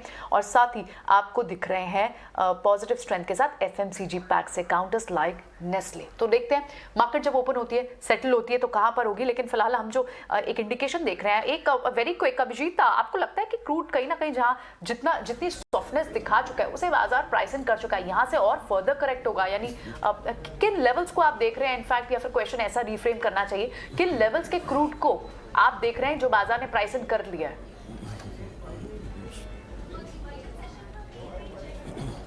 ये डॉलर में जो 100-105 का डॉलर का बैंड है वो सपोर्ट लेवल है। उसके नीचे अगर चला गया तो और वीक मे बी 95-90 तक भी जा सकता है, और ऊपर की तरफ 115-120 का रेजिस्टेंस है, और maybe it is the double top at 130। But of course बहुत जल्दी, it's too early to talk about double top, but अभी के लिए 100-105 इज द बैंड जो मैं देख रहा हूँ। उसके नीचे अगर गया तो बहुत वीक हो जाएगा। कुछ एक ठीक है, अब सीधा चलते हैं आप पंकज के पास और उनसे ये समझते हैं कि आज की अहम खबर क्या है। पंकज बताएं प्लीज। तो डिम्पी, अगर हम देखें ना तो जेके सीमेंट एक कंपनी है जो पिछले वीक पूरे फोकस में था, और पूरे फोकस में इसके लिए था क्योंकि वो पेंट बिजनेस में एंट्री ले रहे थे। तो बहुत सारे इन्वेस्टर कंसर्न्स थे कि किस तरीके से कैपिटल एलोकेशन होगा, क्या स्ट्रैटेजी रहेगी। Recently there have been 3 new players who have got aggressive in this sector, तो काफ़ी कंसर्न्स थे मार्केट का। तो इन्होंने एक कॉन कॉल अरेंज किया था और उससे काफ़ी की टेकअवेज अच्छे निकले हैं। फर्स्टली वो कह रहे हैं कि they aim to be a regional player, mostly focus on north and central. This is where they have their capacity for cement as well. तो वो लोग ये कोशिश कर रहे हैं और स्टार्ट रहेगी अप्रैल 24 से। कंपनी करंटली 300 करोड़ स्पेंड करेगी इक्विपमेंट, ब्रांडिंग पे और वर्किंग कैपिटल रिक्वायरमेंट पे। Annual outgo of this business, या जितना वो हर साल खर्चेंगे, will be 8 to 10% of EBITDA, not more than that. उनकी ये कोशिश रहेगी कि रेवेन्यू तकरीबन 100 से 150 करोड़ फर्स्ट ईयर में हो, मतलब FY24 में लाके 2.5-3 साल जाके, और उसके बाद वो सेम रन रेट से ग्रोथ करने की कोशिश करेंगे। उनकी ये भी कोशिश है कि इनिशियल इन्वेस्टमेंट के बाद जितने भी इन्वेस्टमेंट्स रहेंगे वो इंटरनल अक्रूवल से ही आएंगे, मतलब जो बिजनेस जनरेट होगा उससे जो पैसा जनरेट होगा, नया इन्वेस्टमेंट उसी से आएगा। 700 से 800 करोड़ का उनका टोटल टॉप लाइन का टारगेट है। केपेक्स जैसे मैंने कहा 300 करोड़ एक इनिशियल इन्वेस्टमेंट है, और वो टारगेट मार्जिन कर रहे हैं 15%। Remember, industry target margin like of Asian paints, various others is greater than about 20%। ये लोग अबाउट 15% टारगेट कर रहे हैं। तो कुछ इन्वेस्टर्स कंसर्न्स थे कि कैसे रहेगा, क्या रहेगा। मैनेजमेंट फ्राइडे शाम को एक कॉन कॉल अरेंज किया, और कॉन कॉल में उन्होंने की टेकअवेज में बताया कि उनकी एसेंशियली स्ट्रैटेजी क्या है पेंट में जाने की, और वो क्यों ये 300 करोड़ का इन्वेस्टमेंट कर रहे हैं जो FY24 से या 25 से उनके हिसाब से खुद से अपने बिजनेस ग्रोथ को फंड करेगा। पंकज, बहुत शुक्रिया, थैंक यू वेरी मच ये कॉन कॉल की सारी डिटेल्स हमको देने के लिए। तो जेके सीमेंट वैसे भी एक वॉलेटाइल शेयर भी है, और मार्केट को ना बिल्कुल कंफ्यूजन पसंद ही नहीं है। बाजार आप कुछ भी करें लेकिन उसको क्लैरिटी के साथ करें तो वैसा ही रिएक्शन मार्केट के अंदर आता है। प्रशांत, एक बार जरा जेके सीमेंट के चार्ट खोलिए। एक्सट्रीम वॉलेटाइल, लेकिन शायद पिछले 2 दिन से ऐसा लग रहा है कि कहीं बेस फॉर्मेशन बनाने की तैयारी हो रही है। ये कॉन कॉल में क्लैरिटी भी आई है, क्वेश्चंस के आंसर्स भी आए हैं। जेके सीमेंट चलेगा या अभी और टूटेगा? मैं इसको डेली चार्ट पे और वीकली चार्ट पे, यानी लोअर और इंटरमीडिएट टाइम फ्रेम पे देखूं, और उसी के साथ मैं जब हायर टाइम फ्रेम पे देखता हूं तो ये बहुत अहम सपोर्ट पे आया हुआ है। यानी कि इसका जो लो बना हुआ था करीबन 2100 यानी 2100 पकड़ते चले हम, ये इसके लिए बहुत अहम सपोर्ट है। ये अगर टूट जाए तो ये स्टॉक बहुत वीक होगा। अभी क्या करना होगा, तो जिनके पास भी इसमें पोजीशन है वो अभी इसको करीबन 2200 के स्टॉप लॉस से होल्ड करो। ये आपके लिए एक मेजर सपोर्ट नंबर होना चाहिए। और न्यू इन्वेस्टमेंट बिल्कुल नहीं कहूंगा, क्योंकि ये वर्टिकल फॉल आया हुआ है, कोई भी रैली आए वो इसमें बेची जाएगी, वो एक डेड कैट बाउंस होगा। न्यू इन्वेस्टमेंट नहीं करनी चाहिए। जिनके पास हो 2200 का स्टॉप लॉस स्ट्रिक्टली फॉलो किया जाए। राइट, ठीक है, बिल्कुल। तो ये व्यू रहेगा जेके सीमेंट पर। एक बार आप दूसरे कुछ स्टॉक्स, फर्टिलाइजर स्पेस हम देख रहे हैं लगातार बाजिंग है, क्योंकि वहां से एक फूड इन्फ्लेशन ये बड़ा एक कंसर्न हो रहा है। साथ ही यूक्रेन ने एक्सपोर्ट्स बैन किए, तो ये सारे इन सब चीज़ों के चलते फर्टिलाइजर, और यहाँ सब्सिडी का ट्रिगर, तो इसके चलते इंडियन फर्टिलाइजर कंपनीज के लिए एक अच्छा ट्रिगर, और हम लगातार अप ट्रेंड में इन स्टॉक्स को देख रहे हैं। लेकिन अब भी क्या मूव बाकी है इनमें?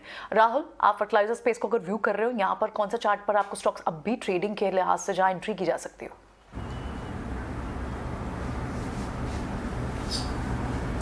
जी डेफिनेटली, देखिए मुझे तो काफ़ी ज़्यादा इसमें रुझान डेवलप होता हुआ दिख रहा है, और आज के मेरे सिलेक्शन में भी मैंने GSFC की बात करी थी। उसी के जैसे अगर हम देखें तो मुझे RCF भी यहाँ पे बहुत अच्छा चार्ट स्ट्रक्चर लगता है।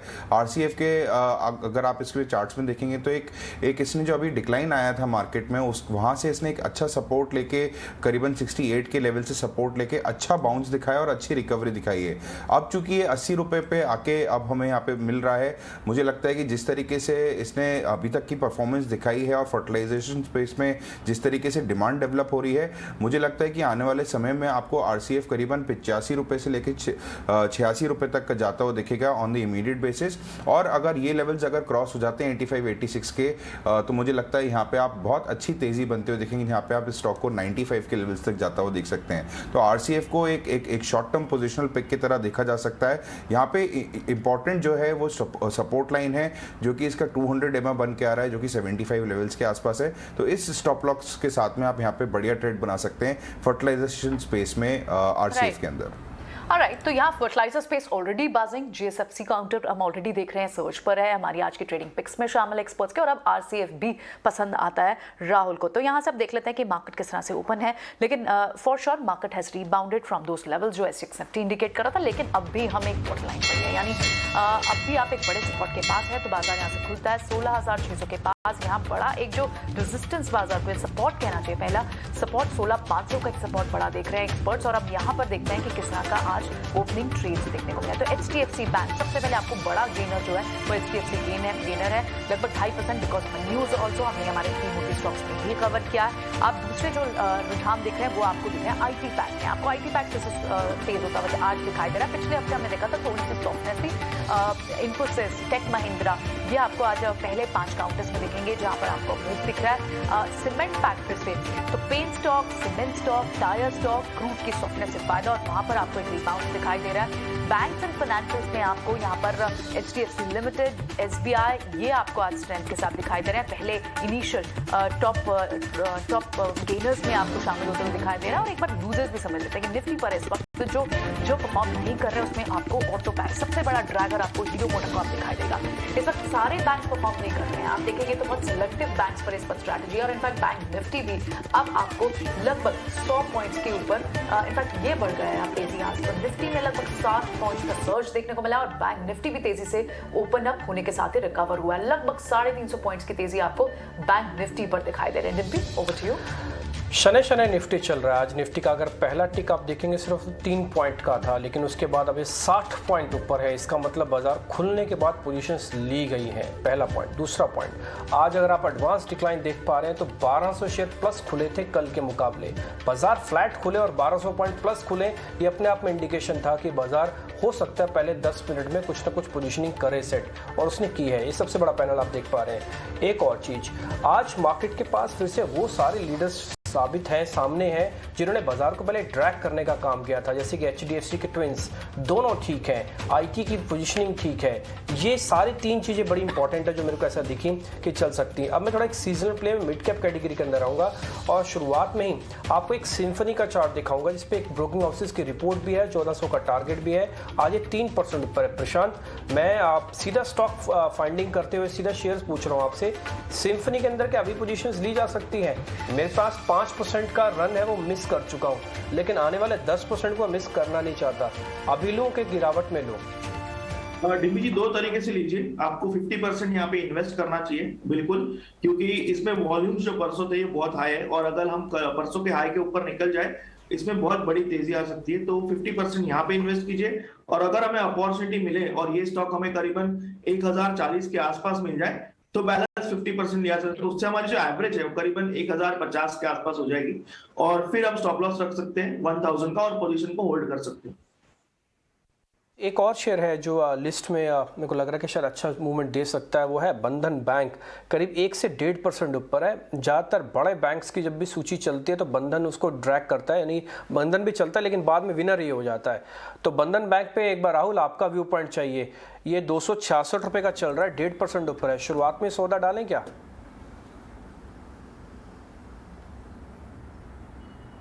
देखिए डिम्पी जी, अगर थोड़ा सा अगर यहाँ पे रिस्क लिया जाए तो डेफिनेटली किया जा सकता है। जिस तरीके से अभी आज ये मोमेंटम पिक कर रहा है, मुझे लगता है कि डेफिनेटली ये आपको 270-271 के आसपास एक हर्डल मिलेगा बंधन बैंक को।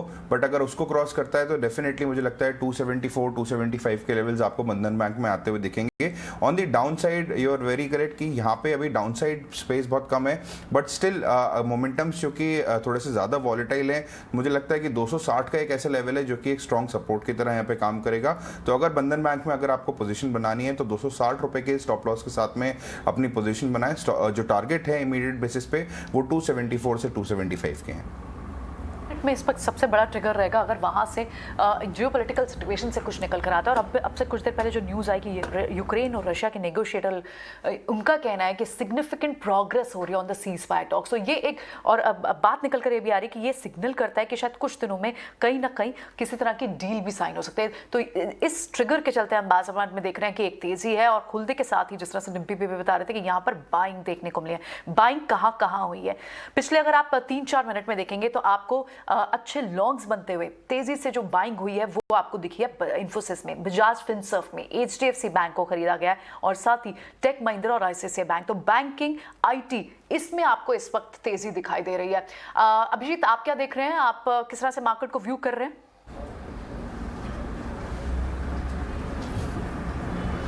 ये अभी मेरा तो जो व्यू था सेल ऑन राइज तो 16,700 के आसपास हाई करके अभी नीचे आ रहा है। तो ऑन एनी राइज जो मॉर्निंग हाई है नेक्स्ट 15 मिनट में अगर हाई क्रॉस नहीं किया वो शॉर्ट जाना चाहिए with that high at the stop loss, Nifty and bank Nifty both. बड़ा रेजिस्टेंस आप कहाँ देखते हैं अभिजीत? क्या 16,700, 16,850 भी रेजिस्टेंस है एक? आप कौन सा बड़ा रेजिस्टेंस देख रहे हैं जिसे क्रॉस करना जरूरी है बाजार को?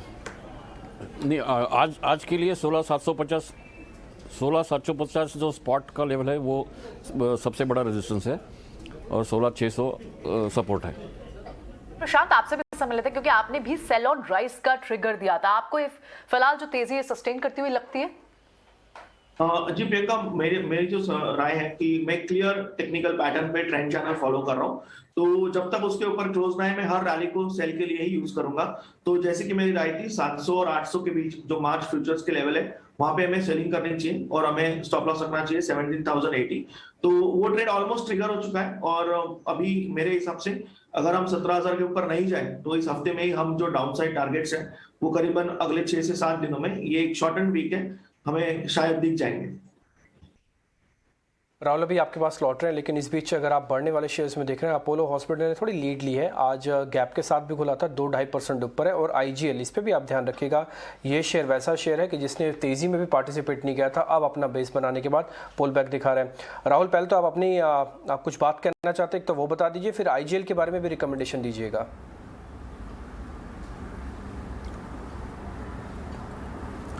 बिल्कुल डिम्पी जी, देखिए यहाँ पे अभी मेरी नज़र में एक स्टॉक आया है, बहुत ही जाना माना वैसे तो नाम है डेल्टा कॉर्प, जो कि अभी 282 रुपीज़ के आसपास चल रहा है। देखिए डेल्टा कॉर्प में व्यूअर्स के लिए बता दो, देखिए इंडिया की सबसे ज़्यादा बड़ी लार्जेस्ट गेमिंग कंपनी है और इस लिस्टेड स्पेस में ये अकेला लौता प्लेयर है और यहाँ पे करीबन देखेंगे इसका मार्केट, इसमें करीबन 55% का मार्केट कैप्चर किया हुआ है और ये ऑर्गेनाइज्ड कसिनो प्लेयर, मतलब जो गेमिंग जोन है उसमें एक नाम है और बहुत ही अच्छा स्टैंड रखता है। फंडामेंटली भी कंपनी बहुत शानदार लगती है मुझे और जिस तरीके से अनलॉक थीम काम करी है, गोवा में बहुत ज़्यादा अच्छा रिटेंशन हुआ है टूरिस्ट का।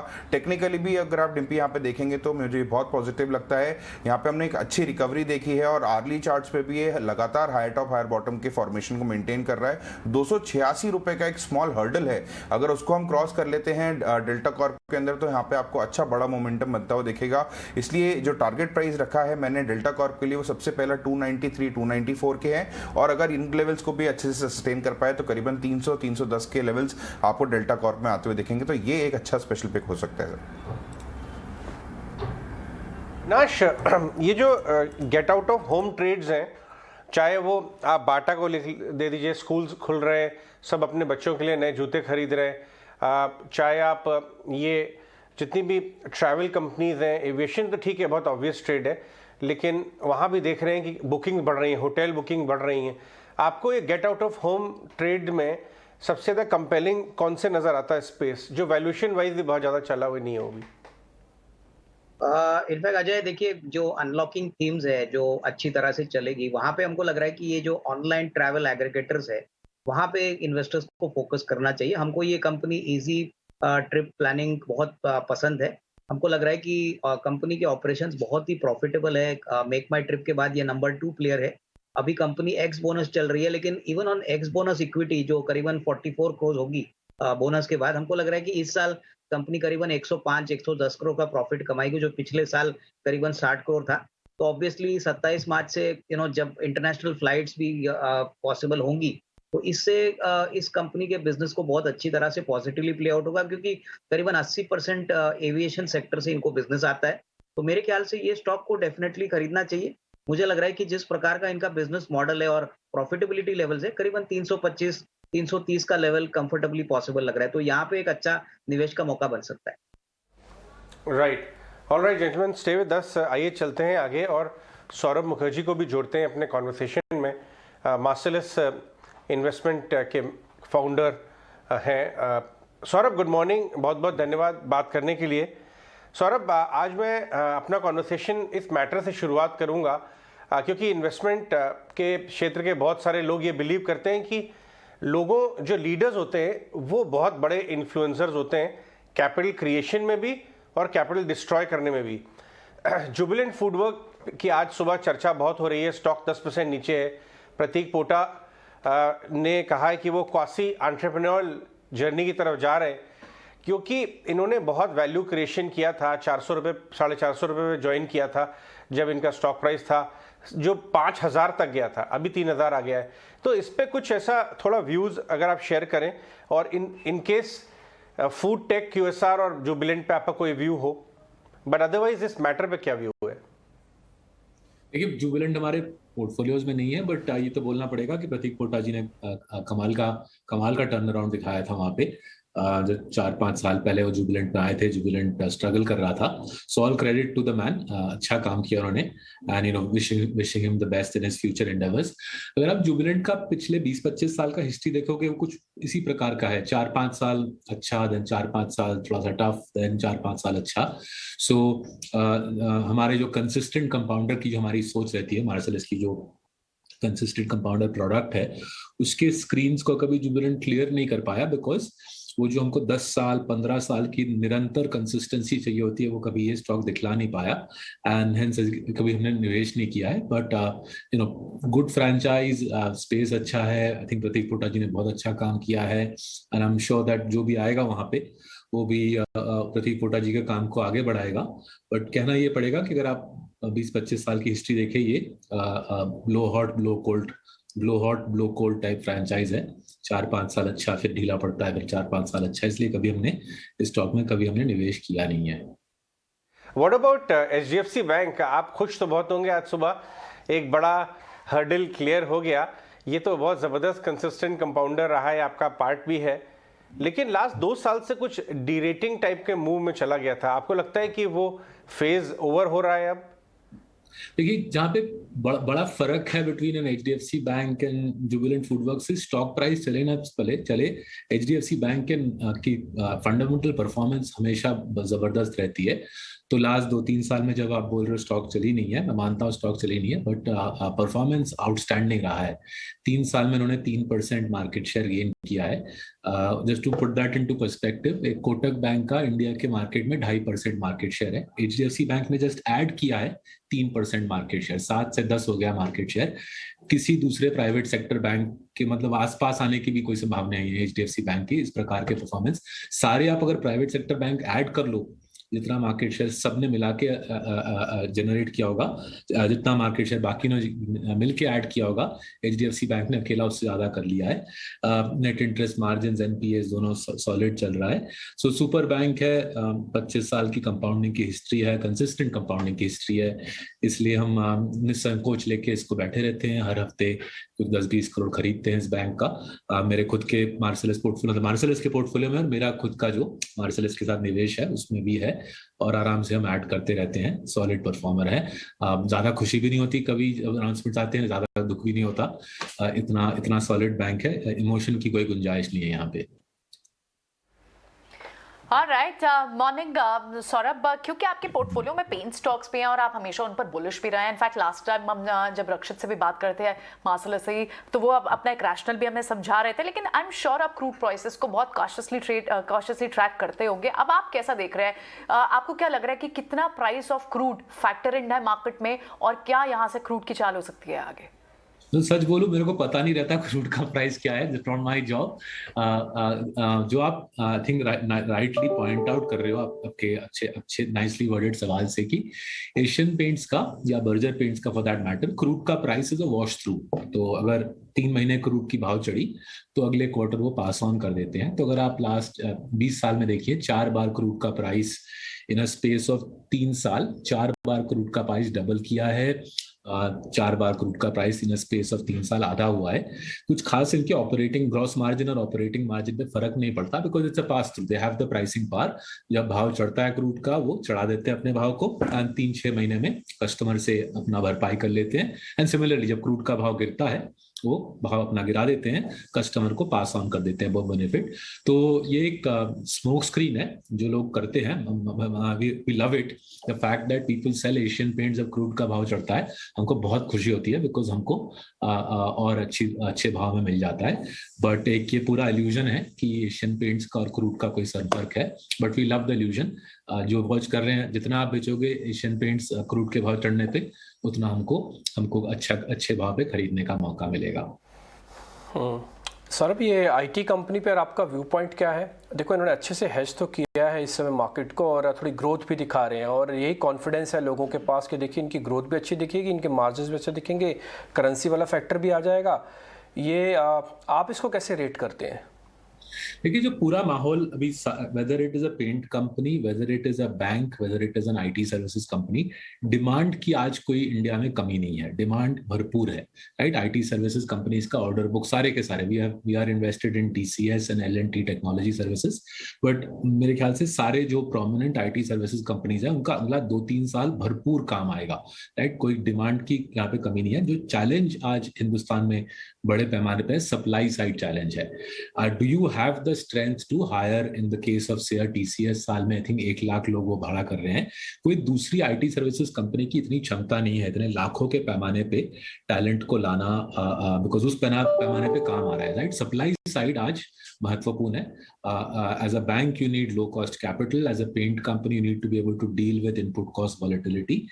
As an IT services company आपके पास लाखों के तादाद में लोगों को लाने की क्षमता होनी चाहिए। वो टीसीएस के पास है, मेरे ख्याल से उस प्रकार का, टीसीएस के पास जिस प्रकार की क्षमता है, करीबन साल में 3 लाख लोगों को ट्रेन या रिट्रेन करना, कोई दूसरे आईटी सर्विसेज कंपनी के पास उतना स्ट्रॉन्ग एचआर, उतना स्ट्रॉन्ग सप्लाई साइड नहीं है। इसलिए टीसीएस हमारे कंसिस्टेंट कंपाउंड पोर्टफोलियो का काफी सालों से हिस्सा रहा है। राइट। आपने किस तरह के शेयर्स को एनालाइज किया इस करेक्टिव फेज में? एक तो आपने बताया कि एशियन पेंट्स आपने ऐड किया, और किसी चीज पे रिसर्च इस समय आपकी चल रही है? डॉक्टर लाल पे हमने भरपूर खरीदारी की, because again I think market irrationally, Covid का प्रहार खत्म हो रहा है, तो मार्केट इरेशनली डॉक्टर लाल को सेल किया, तो हमको लगा कि बहुत अच्छा मौका है, so we bought lots of doctor Lal as well. और हमारे जो financial portfolio kings of capital, उसमें हमने continued buying Bajaj finance, Kotak bank, Aavas financiers, Cholamandalam. अच्छी इकोनॉमिक रिकवरी आ रही है, जैसे आप कुछ देर पहले बोल रहे थे, बच्चे स्कूल वापस जा रहे हैं, एयरपोर्ट्स फिलअप हो रहे हैं, होटल्स फिलअप हो रहे हैं, अनफॉर्चुनेटली सड़क पे ट्रैफिक भी जबरदस्त फिलअप हो रही है। तो अच्छी रिकवरी आ रही है। Good lenders will be a straightforward way to benefit from it. Good lenders की कुछ निफ्टी बैंक्स भी नहीं चली है, गुड लेंडर्स भी कुछ खास चला नहीं है लास्ट 2 साल में। तो अगर मैं देखूं अच्छे लेंडर्स, टिपिकली कोई अच्छा लेंडर का अगर देखें लास्ट 2 साल में, पैट पड़ा होगा 40 से 50%, क्यूमुलेटिवली शेयर प्राइस चला होगा 5 से 10%। So straightforward opportunity to buy high quality lenders entering as we enter a decent economic recovery. Alright, Saurabh, last time when we were asking you, आप हमें बता रहे थे कि कौन से नए बिजनेस मॉडल्स को आप स्टडी कर रहे हैं, आपने टार्सन्स का नाम भी लिया था। ऐसे में कोई और बिजनेस मॉडल जो आपको अच्छा लगा हो और अट्रैक्टिव लगा हो because of so beaten down prices, जो आप हमारे व्यूअर्स के साथ शेयर करना चाहें? तो टार्सन्स में हमने अच्छी सी पोजीशन बनाई है। हमारे स्मॉल कैप फंड जो लिटिल चैम्प्स कहलाता है, उसमें टार्सन्स में हमने अच्छा सा पोजीशन बनाया, as I said last time, in the lab consumable space. जब यहाँ पे पैथ लैब हो या से सिप्ला का लैब हो, उसके अंदर जो पिपेट्स, कार्बॉयज, बीकर्स का जो इस्तेमाल होता है, टार्सन्स उस स्पेस में लीडर है। कमाल का बिजनेस है, मेरे ख्याल से 50% operating margin, 30% PAT margin. Usually दिखता नहीं ऐसा बिजनेस इंडिया में, तो हमने खुशी से बिजनेस में स्टेक बनाया है। उसी प्रकार से हमने पोशाक नाम के और एक स्पेशलिटी केमिकल कंपनी में स्टेक बनाया। आपको तो पता ही होगा, हमने अल्काइल अमीन्स और जीएमएम फॉडलर पे करीबन 3 साल पहले स्टेक बनाया था। Paushak is a leader in phosgene. So phosgene is an essential chemical, almost as essential as chlorine. Phosgene is an essential chemical, but it's a controlled product, तो भारत सरकार easily licences देती नहीं है। ये कंपनी मार्केट लीडर है, demand phosgene के लिए भरपूर है। As the entire chemicals industry booms, this company's products will be seen high demand, supply restricted है बिकॉज सरकार उतनी आसानी से लाइसेंसेस देती नहीं है, इसलिए हमको लगा कि स्ट्रेट फॉरवर्ड कंपनी है, स्ट्रेट फॉरवर्ड प्ले है, हाई ROCs, कैश जनरेटिव, करीबन 10-15 साल से मार्केट लीडिंग फ्रेंचाइज, तो पोशाक में भी हमने एक स्टेक बनाई है। सौरभ, आपका रियल एस्टेट पे अब व्यू पॉइंट क्या है? जब क्रूड पहले $70-75 का हुआ करता था, अब 130 भी हम देख के आए हैं और उसका जो इम्पैक्ट है बहुत सारे अलग अलग सेक्टर्स पे पहुंचा है। आप रियल एस्टेट को अभी भी वैसे ही रेट करते हैं क्योंकि इसका तो सुपर साइकिल चल रहा है? देखिए, रियल एस्टेट डेवलपर में हमने कभी निवेश करना कभी लॉजिकल नहीं समझा है, राइट? कोई बैरियर टू एंट्री तो है नहीं, फ्लैट बना रहा है कोई रियल एस्टेट डेवलपर, सैकड़ों लोग बना रहे हैं, तो रियल एस्टेट डेवलपर में हमने कभी स्टेक बनाने की लॉजिक कभी समझी नहीं है। बट जैसे हमने आपके साथ पहले डिस्कस किया है, बिल्डिंग मटीरियल्स में बैरियर टू एंट्री बनाना पॉसिबल है, तो पेंट्स हो या एडहेसिव्स हो या पाइप्स हो, बिल्डिंग मटीरियल्स जो अलग अलग प्रकार की जो रॉ मटीरियल्स रियल एस्टेट के अंदर जाती हैं, उसमें बिल्कुल बैरियर टू एंट्री बन सकता है। उसी प्रकार से इंडस्ट्री स्ट्रक्चर्ड हुई है और इसलिए हमारे पास पेंट कंपनीज के अलावा पीडिलाइट भी है और एस्ट्रल पॉली भी हमारे अलग अलग पोर्टफोलियोज में है। वहां पे एज आई सेड डिमांड बहुत स्ट्रांग है, करारी demand actually, as we did channel checks through February March, भरपूर डिमांड आ रही है रियल एस्टेट सेक्टर का जो बिल्डिंग मटेरियल स्पेस है, and barriers to entry high है, इसलिए ऑपरेटिंग मार्जिन और रिटर्न ऑन कैपिटल जबरदस्त रहता है। But buying real estate developers have never understood the, मतलब उसका गणित क्या है कभी समझ ही नहीं आया। राइट। सौरभ, एक आपसे व्यू लेना चाहेंगे फ्रेमवर्क रिलेटेड। वो ये है कि इन्फ्लेशनरी टाइम्स के दौरान एक्विटीज़ और इंडियन एक्विटीज़ इन पर्टिकुलरली किस तरह से ट्रेड होती हैं, क्योंकि हमारे बहुत बड़ी मेमोरी नहीं है हाई इन्फ्लेशनरी टाइम्स में इन्वेस्ट करने की, बहुत बड़ी पॉपुलेशन की हिस्से में। तो अगर आप शेयर करना चाहें और आपका इन्फ्लेशनरी टाइम्स में एक्विटीज़ पे क्या व्यू है? देखिए, डेटा काफी साफ है आज की डेट में। एक जो बहुत बड़ा पॉजिटिव है कि आज हम शांति से बैठ के ऑफिस में बैठ के 15 मिनट में सारा डेटा खींच के आराम से एनालिसिस कर सकते हैं। तो डेटा बहुत साफ दिखाता है कि अगर हम ये वाला सेंचुरी देखें, मतलब लास्ट 20-22 साल का डेटा देखें, करीबन 40% of the months, 40% of the months में CPI इन्फ्लेशन 6% के ऊपर आता है। सो 40% of the time CPI inflation 6% के ऊपर आता है। जितना ऊंचा होता है CPI इन्फ्लेशन, उतना हाई क्वालिटी कंपनी के लिए फायदेमंद रहता है। क्यों होता है? इन हाई इन्फ्लेशन एनवायरनमेंट, जहां पे लेबर का कॉस्ट बढ़ रहा है, रॉ मटेरियल की कॉस्ट बढ़ रही है, वैसे माहौल में जिस कंपनी के पास प्राइसिंग पावर होती है, तगड़ा फ्रेंचाइज होता है, वो कॉस्ट इन्फ्लेशन को अपने कस्टमर को पास ऑन करता है।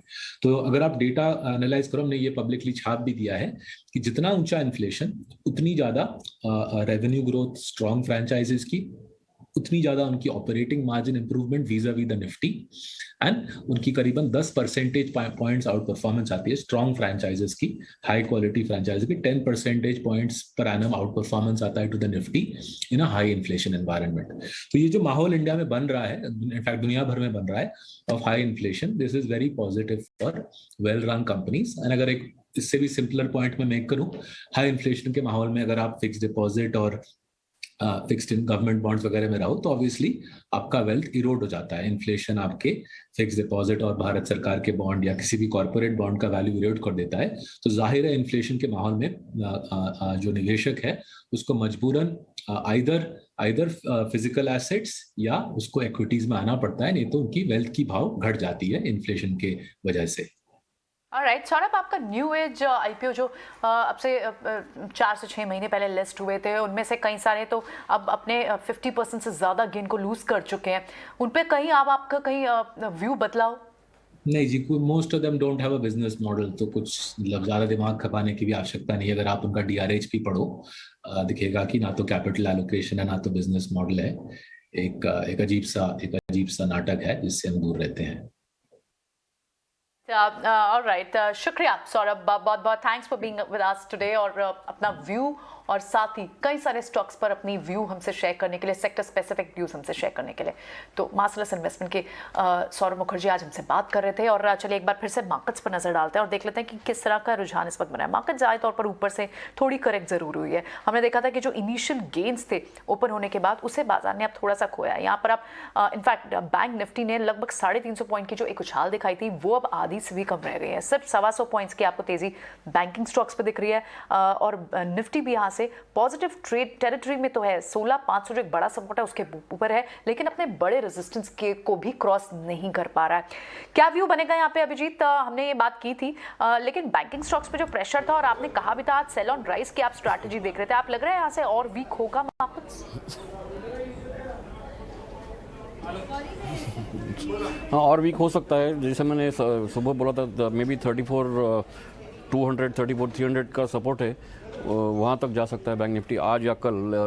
इनफैक्ट वेडनेसडे तक मैं रेंज बाउंड ही एक्सपेक्ट कर रहा हूँ, ज़्यादा बहुत बड़ा बुलिशनेस और बहुत बड़ा बेरिशनेस जब तक ये फेड का रिजल्ट नहीं आता तब तक नेक्स्ट 3 डेज मार्केट ऐसा रेंज बाउंड ही रहेगा, sell on rise and buy on dip. ठीक है, 2 शेयर आज लिस्ट में ज़्यादा नोटिस हो रहे हैं। एक तो है लिंडे इंडिया। जैसे ही थोड़े सी कोविड के केसेस का चाइना में खबर आई, आज लिंडे इंडिया सुबह पहले 1.5-2% था, लेकिन देखते देखते भी 4% ऊपर हो चुका है। एक तो इस पे व्यू पॉइंट चाहिए प्रशांत आपका, ये लिंडे इंडिया क्या वापस चल सकता है क्या?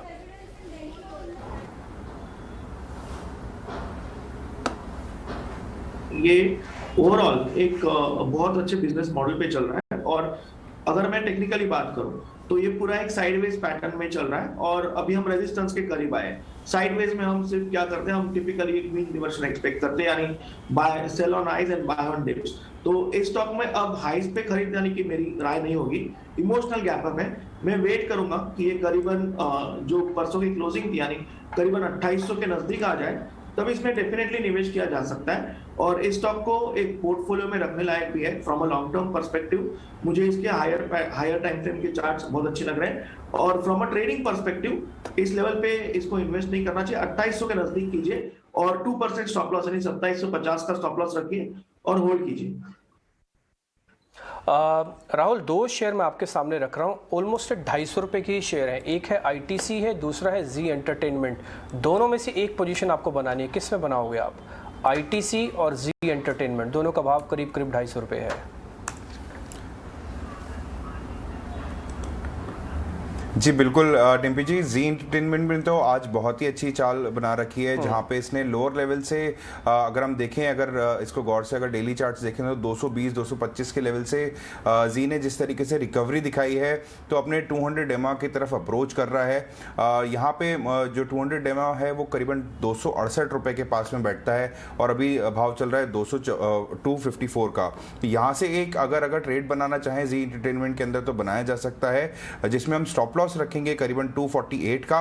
और अपसाइड मुझे लगता है कि जैसे ही अपने 200 डेमा को क्रॉस करेगा, मुझे लगता है कि ये डेफिनेटली आपको 275 से लेके 276 के लेवल शो करेगा। But ITC on the other side has been like all time like safe stock. तो यहाँ पे अगर हम डेली चार्ट्स इसके देख रहे हैं तो यहाँ पे जिस तरीके से इसने रिकवरी दिखाई है from the lowers which it made around 208-210 rupees, तो वहाँ से इसकी जर्नी बहुत ही शानदार रही है और ये अब एक ब्रेकआउट के लिए भी रेडी हो रहा है। अगर ये 238 के लेवल्स को अगर क्रॉस करता है तो मुझे लगता है कि यहाँ पे आप 244-245 के लेवल्स आते हुए देखेंगे ITC के अंदर।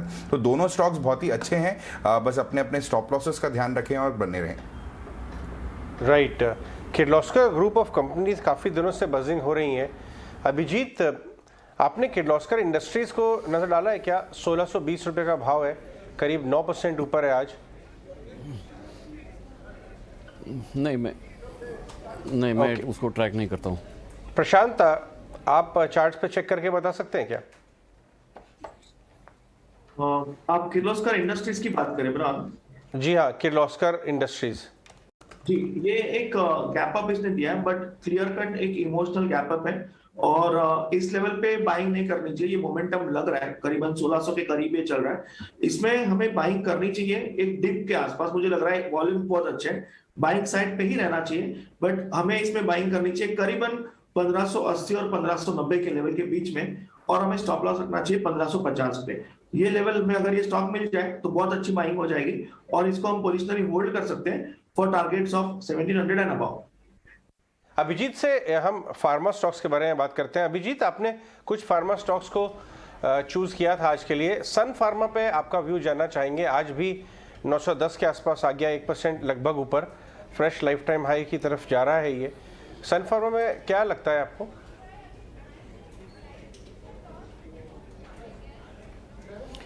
हाँ, जैसे मैंने कहा सन फार्मा और सिप्ला दोनों का अच्छा ब्रेकआउट हुआ है और नेक्स्ट फ्यू वीक्स में सन फार्मा ऑल टाइम हाई पे जाके स्टेबल हो सकता है, ये मेरा मानना है। और वो बुलिश है, it is buy on dip for the next few weeks at least. Right, DB Realty में देखिए कुछ कमेंट्री आई थी वो द वीकेंड के बिजनेस को लेके, वापस से 5% का सर्किट। रिमेंबर डीबी रियल्टी हमने कुछ दिन पहले मैनेजमेंट से बात की थी, जहां प्रेस्टीज एस्टेट्स के प्रमोटर्स ने पर्सनल कैपेसिटी में पैसा डाला, साथ में राकेश झुंझुनवाला ने भी वारंट्स लिए थे डीबी रियल्टी में। अविनाश, डीबी रियल्टी पे के बिजनेस मॉडल को आपने चेक किया है क्या?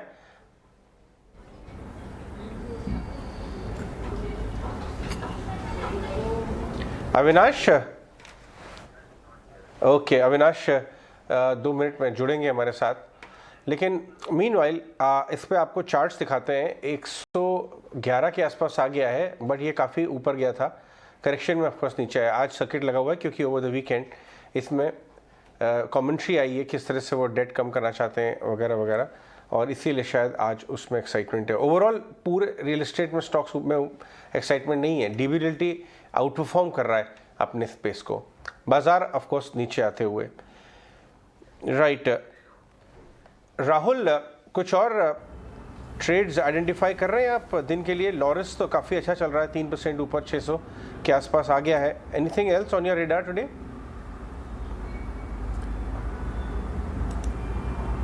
जी Ajay ji, as an update हमने सुबह GSFC डिस्कस किया था, वहाँ पे पहला टारगेट मीट हो चुका है। ऑन दी अदर हैंड अगर हम JK पेपर्स देखें तो वहाँ भी अभी ये 277 278 के हाइज बनाया है, तो यहाँ पे भी हम देखेंगे कि हमने फर्स्ट टारगेट 280 का रखा था, तो बहुत ही नज़दीक हम उसके पहुँच चुके हैं। And definitely Laurus Labs is doing very good. Ajay ji, हमने शुरुआत में RCF के बारे में भी डिस्कशन किया था, और RCF अभी भले ही मार्केट अगर नेगेटिव साइड भी मूव कर रहा है, RCF बहुत अच्छी पोजीशन पे अभी खड़ा हुआ है। मुझे लगता है कि RCF can be a really good pick at this current moment of the market. यहाँ पे 82 रुपीज़ को इसने जैसे ही क्रॉस किया है, तो यहाँ पे एक अच्छा ब्रेकआउट हमें देखने को मिल रहा है। 86 से लेके 90 रुपीज़ तक जाने का दमखम रखता है RCF, तो यहाँ से आप RCF में अपनी पोजीशन बना सकते हैं। स्टॉप लॉस रखना होगा 80 रुपये का। सो ये केमिकल स्पेस पूरा ही बजिंग, और यहाँ पर 2 कॉल्स थी राहुल की और एक पहला टारगेट तो GSFC पे हिट भी हुआ है। अब पूरे केमिकल स्पेस को देख रहे हैं कि यहाँ तेजी है और पिछले कई दिनों से तेजी है। एक बार चलिए, अब क्योंकि मार्केट खुले हुए हमें आधा घंटा लगभग हो गया है, यहाँ पर जब हमने अभिजीत से थोड़ी देर पहले फिर से उनकी रिव्यू स्ट्रैटेजी पूछी थी निफ्टी पर, तो उनको अब भी सेल ऑन राइज ही लगता है। उन्हें लगता है यहाँ से प्रेशर और माउंट होगा, मार्केट्स और वीक होंगे। 16,600 के पास हम निफ्टी पर, बैंक निफ्टी इस वक्त 100 ऑड पॉइंट्स की तेजी के साथ अभी फिलहाल ट्रेड करते हुए, लेकिन क्या होनी चाहिए फर्दर स्ट्रैटेजी? क्या कोई रिव्यू स्ट्रैटेजी आप यहां कर रहे हैं राहुल?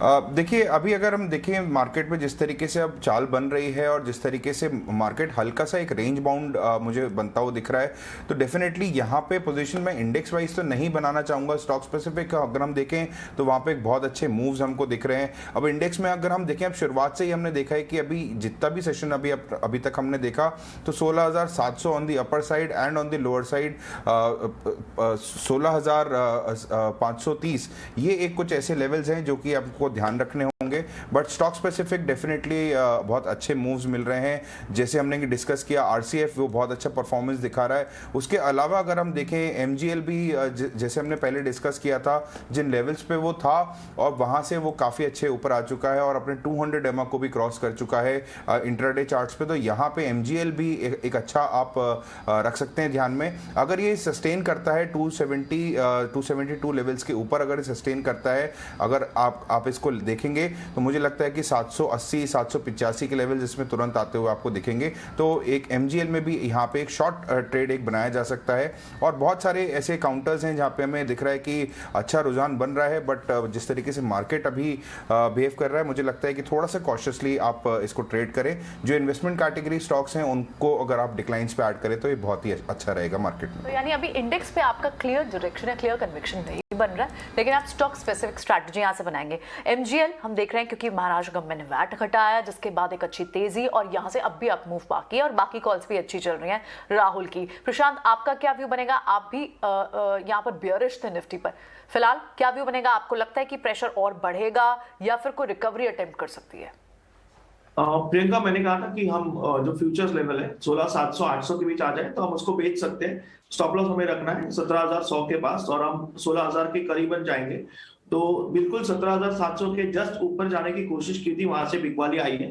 तो मेरी राय सेल ऑन राइज ही होगी जब तक कि हम 16,900 के ऊपर एक डेली क्लोज नहीं दे।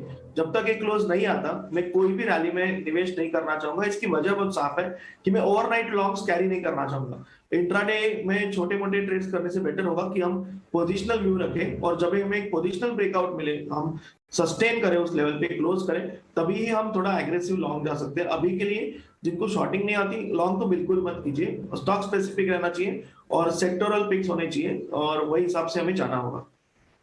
ठीक है, तो आपका व्यू पॉइंट अभी भी सेल ऑन राइज का ही। आप ये कह रहे हैं कि आपने जो लेवल थे वो तो काफ़ी गंभीर है। आप कह रहे हैं 16,000 तक पहुंच जाएगा निफ्टी।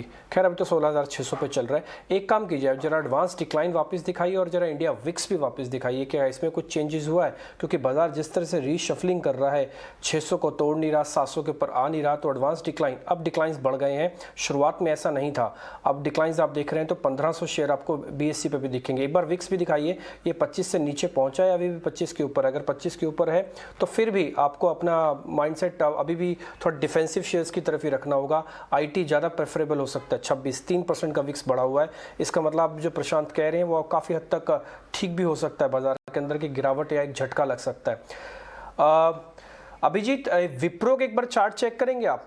विप्रो, मैं इन्फोसिस और TCS नहीं लेना चाहता, मैं थोड़ा मिड कैप कैटेगरी में आके विप्रो लिखना चाहता हूँ। क्या मैं ले सकता हूँ क्या?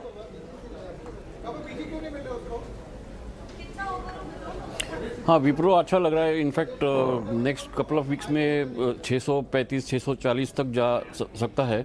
Wipro is a bullish chart. और राहुल, आज जैसे गेट आउट ऑफ होम वाली एक थीम बता रहे थे ना अजय आपको, उसमें से एक शेयर मेरे को और दिखा, वो है VIP इंडस्ट्रीज़। अभी होली भी है और आगे चल के फिर एक अप्रैल में लंबा वीकेंड भी आएगा। VIP इंडस्ट्रीज़ एक बार ज़रा चेक कीजिए आप, आपको ठीक दिख रहा है क्या? VIP इंडस्ट्रीज़ आज गैप के साथ खुला है। यही गैप मेरे को सबसे ज़्यादा इंटरेस्ट दिला रहा है कि शेयर के पास क्या करें, पता नहीं, समझ में नहीं आ रहा। आप बताइए।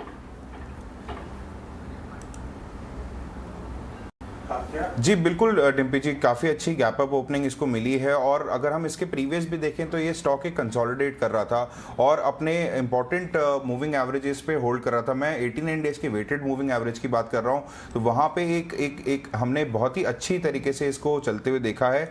और जब भी इसमें हमने डिक्लाइन आता हुआ देखा है तो हमने देखा है कि 100 डिमांड पे इसने बहुत ही अच्छी तरीके से सपोर्ट लिया है।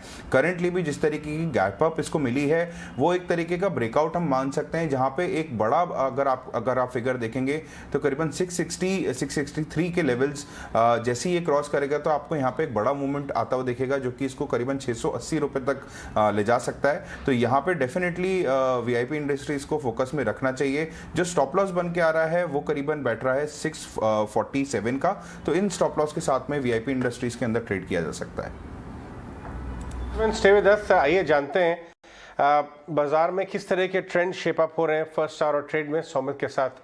Saumit, good morning. Good morning. अगर हम ट्रेंड्स की बात करें तो रुचि सोया पे अच्छा खासा गेंस देखने को मिल रहा है। कंपनी ने अपना जो फॉलो ऑन पब्लिक ऑफर है उसके डिटेल्स को फाइनलाइज कर दिया है और कंपनी ने कहा है कि फॉलो ऑन पब्लिक ऑफर मार्च 24 से 28 तक शुरू रहेगा। उसके अलावा महानगर गैस में गेंस देखने को मिल रहे हैं। हालांकि ये जो गेंस है ये सेंटिमेंटली काफ़ी अच्छे सारे पॉजिटिव न्यूज़ के दम पे है और वो है कि जो वैट रेट है महाराष्ट्र गवर्नमेंट ने वो रिड्यूस कर दिया है 3% पे 13.5% से। हालांकि कंपनी को इसका डायरेक्ट बेनिफिट नहीं होगा, बट ये वैट रेट कम होने के कारण कंपनी को ज़्यादा लीवे मिल जाता है प्राइस हाइक करने का। उसके अलावा कुछ और गवर्नमेंट स्टॉक्स जो फोकस में है जैसे कि सेल, राइट्स, मिधानी और गेल, अभी ये सारे स्टॉक्स पे या तो डिविडेंड का अनाउंसमेंट हो चुका है या तो आने वाला है। मिधानी और राइट्स आज डिविडेंड कंसिडर करने वाले हैं अपने बोर्ड मीट में। सेल मार्च 16 को डिविडेंड अनाउंस करने वाला है और गेल ने ऑलरेडी डिविडेंड अनाउंस कर दिया। तो ये 4 स्टॉक्स भी फोकस में रहेंगे ये डिविडेंड अनाउंसमेंट के दम पे। उसके अलावा अगर हम देखते हैं तो जी एंटरटेनमेंट में फोकस है, टॉप गेनर है ये stock. Nifty media media index का, अभी अगर हम देखते हैं तो सिर्फ 3 से 4% अवे है ये स्टॉक 200 डे मूविंग एवरेज से। और अगर हम रिसेंट लो से देखते हैं तो करीब 20% का गेंस अब तक जी एंटरटेनमेंट ने दे दिया है, यानी कि ये स्टॉक अभी बुल टेरिटरी में एंटर कर चुका है। उसके अलावा एसी स्टॉक्स फोकस में रहेगा, क्योंकि एम्बा एंटरप्राइजेस ने अपने एक एनालिस्ट मीट में हाल ही में ये कहा है कि जो डिमांड है एसी का वो प्री कोविड लेवल पे पहुंच चुका है और रिसेंटली इकोनॉमी मॉडल्स में करीब 10 to 12% का प्राइस हाइक ले चुके हैं कंपनी। सो एम्बा एंटरप्राइजेस, वोल्टास और ब्लू स्टार, ये तीनों ही स्टॉक फोकस में रहेंगे। उसके अलावा जैसे ही हमने पहले भी डिस्कस कर लिया है, पेटीएम और जुबिलेंट फूडवर्क्स, ये दोनों ही स्टॉक में बहुत ज़्यादा डिक्लाइन देखने को मिला है। पेटीएम में क्योंकि आरबीआई ने न्यू कस्टमर एक्विजिशन पे बैन लगा दिया है, और जुबिलेंट फूड क्योंकि कंपनी के सीईओ ने रिजाइन कर लिया है और काफ़ी फॉरेन ब्रोकरेजेस ने स्टॉक को डाउनग्रेड कर लिया है। तो ये दोनों ही स्टॉक पे बहुत ज़्यादा वीकनेस देखने को मिल रहा है। और आखिर में IRCTC, ये स्टॉक भी फोकस में रहेगा। हालांकि अब तक कोई ज़्यादा मूवमेंट नहीं देखने को मिल रहा है स्टॉक पे, बट अगर आपको न्यूज़ पता होगी तो ये रेलवेज़ ने अभी जोनल ऑफिसेस को फूड कोर्ट ओपन करने का परमिशन दे दिया है। तो ये थोड़ा सा सेंटिमेंटली नेगेटिव है IRCTC के लिए, जो अब तक फूड डिस्ट्रीब्यूशन का बिजनेस संभालता था रेलवेज़ का। Right, thanks for that.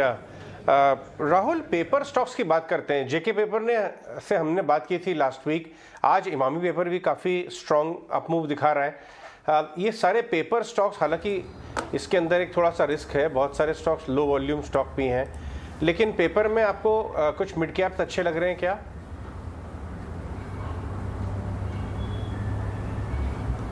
Definitely, like जिस तरीके से मैंने आपको बताया था, जेके पेपर मेरा काफ़ी अच्छा मतलब मुझे यहाँ पे इसको देख के लगता है कि जिस तरीके से फंडामेंटल्स भी डेवलप हो रहे हैं कंपनी के अंदर वो बहुत ही अच्छे हैं। बट अदरवाइज अगर मैं किसी और स्टॉक के बारे में बात करूँ तो मेरे को इस वाले सेक्टर स्पेस में सेंचुरी टेक्सटाइल भी अच्छा लगता है। ऑल्दो इसने अभी अगर इसके चार्ट्स को देखेंगे तो यहाँ पे आपको एक हल्का सा एक कंसोलिडेशन दिखेगा, बट जिस तरीके से अभी तक इसने परफॉर्मेंस दी है, मुझे लगता है कि सेंचुरी आने वाले दिनों में आपको एक अच्छा परफॉर्मेंस दिखा सकती है। ऑल्दो आज स्टॉक ने उतना परफॉर्मेंस नहीं दिखाया है, बट जिस तरीके से कंसोलिडेशन चल रही है इसमें अजय, मुझे लगता है कि ये यहाँ पे अपने 200 EMA को जैसे ही क्रॉस करता है, ऑलमोस्ट लेवल्स पे ही है, यहाँ पे आपको एक अच्छी चाल बनती हुई दिखेगी जो कि करीबन इसको 800 प्लस लेवल्स पे ले जा सकती है। तो सेंचुरी टेक्सटाइल को भी आप यहाँ पे ध्यान दे सकते हैं। उसके अलावा जेके पेपर्स तो है ही मेरा फेवरेट स्टॉक। और इमामी की बात रही तो इमामी में देखिए कि थोड़ा सा वॉल्यूम का लाइक यहाँ पे उतना नहीं दिखती है मुझे वॉल्यूम, तो इसको आप एक वॉच लिस्ट में रख सकते हैं, जहाँ पे स्टॉक को अगर हम देखें ध्यान से तो मुझे लगता है कि 180 के जो लेवल्स हैं उसको हम ध्यान से देखने के लिए रखेंगे। वो वहाँ से जैसे ही क्रॉस करता है, यहाँ वहाँ पे एक बड़ा मोमेंटम बन सकता है, करीबन 200 रुपये तक की चाल इमामी पेपर्स में आ सकती है। ऑलराइट, तो ये पेपर स्टॉक्स पे व्यू रहेगा और ये राहुल की रिकमेंडेशन रहेगी इमामी स्टॉक्स पर। हमारा पूरा पैनल हमारे साथ तैयार है आपकी ट्रेडिंग स्ट्रैटेजी डिवाइस करने में, आपकी मदद करने के लिए। लेकिन आगे बढ़े उससे पहले एक बार अब तक के ट्रेड में जो इंपॉर्टेंट हेडलाइन, इंपॉर्टेंट स्टॉक्स की मूवमेंट निकल कर आई है, इंपॉर्टेंट ट्रिगर्स निकल कर आए हैं, कहाँ एक्शन देख रहे हैं हम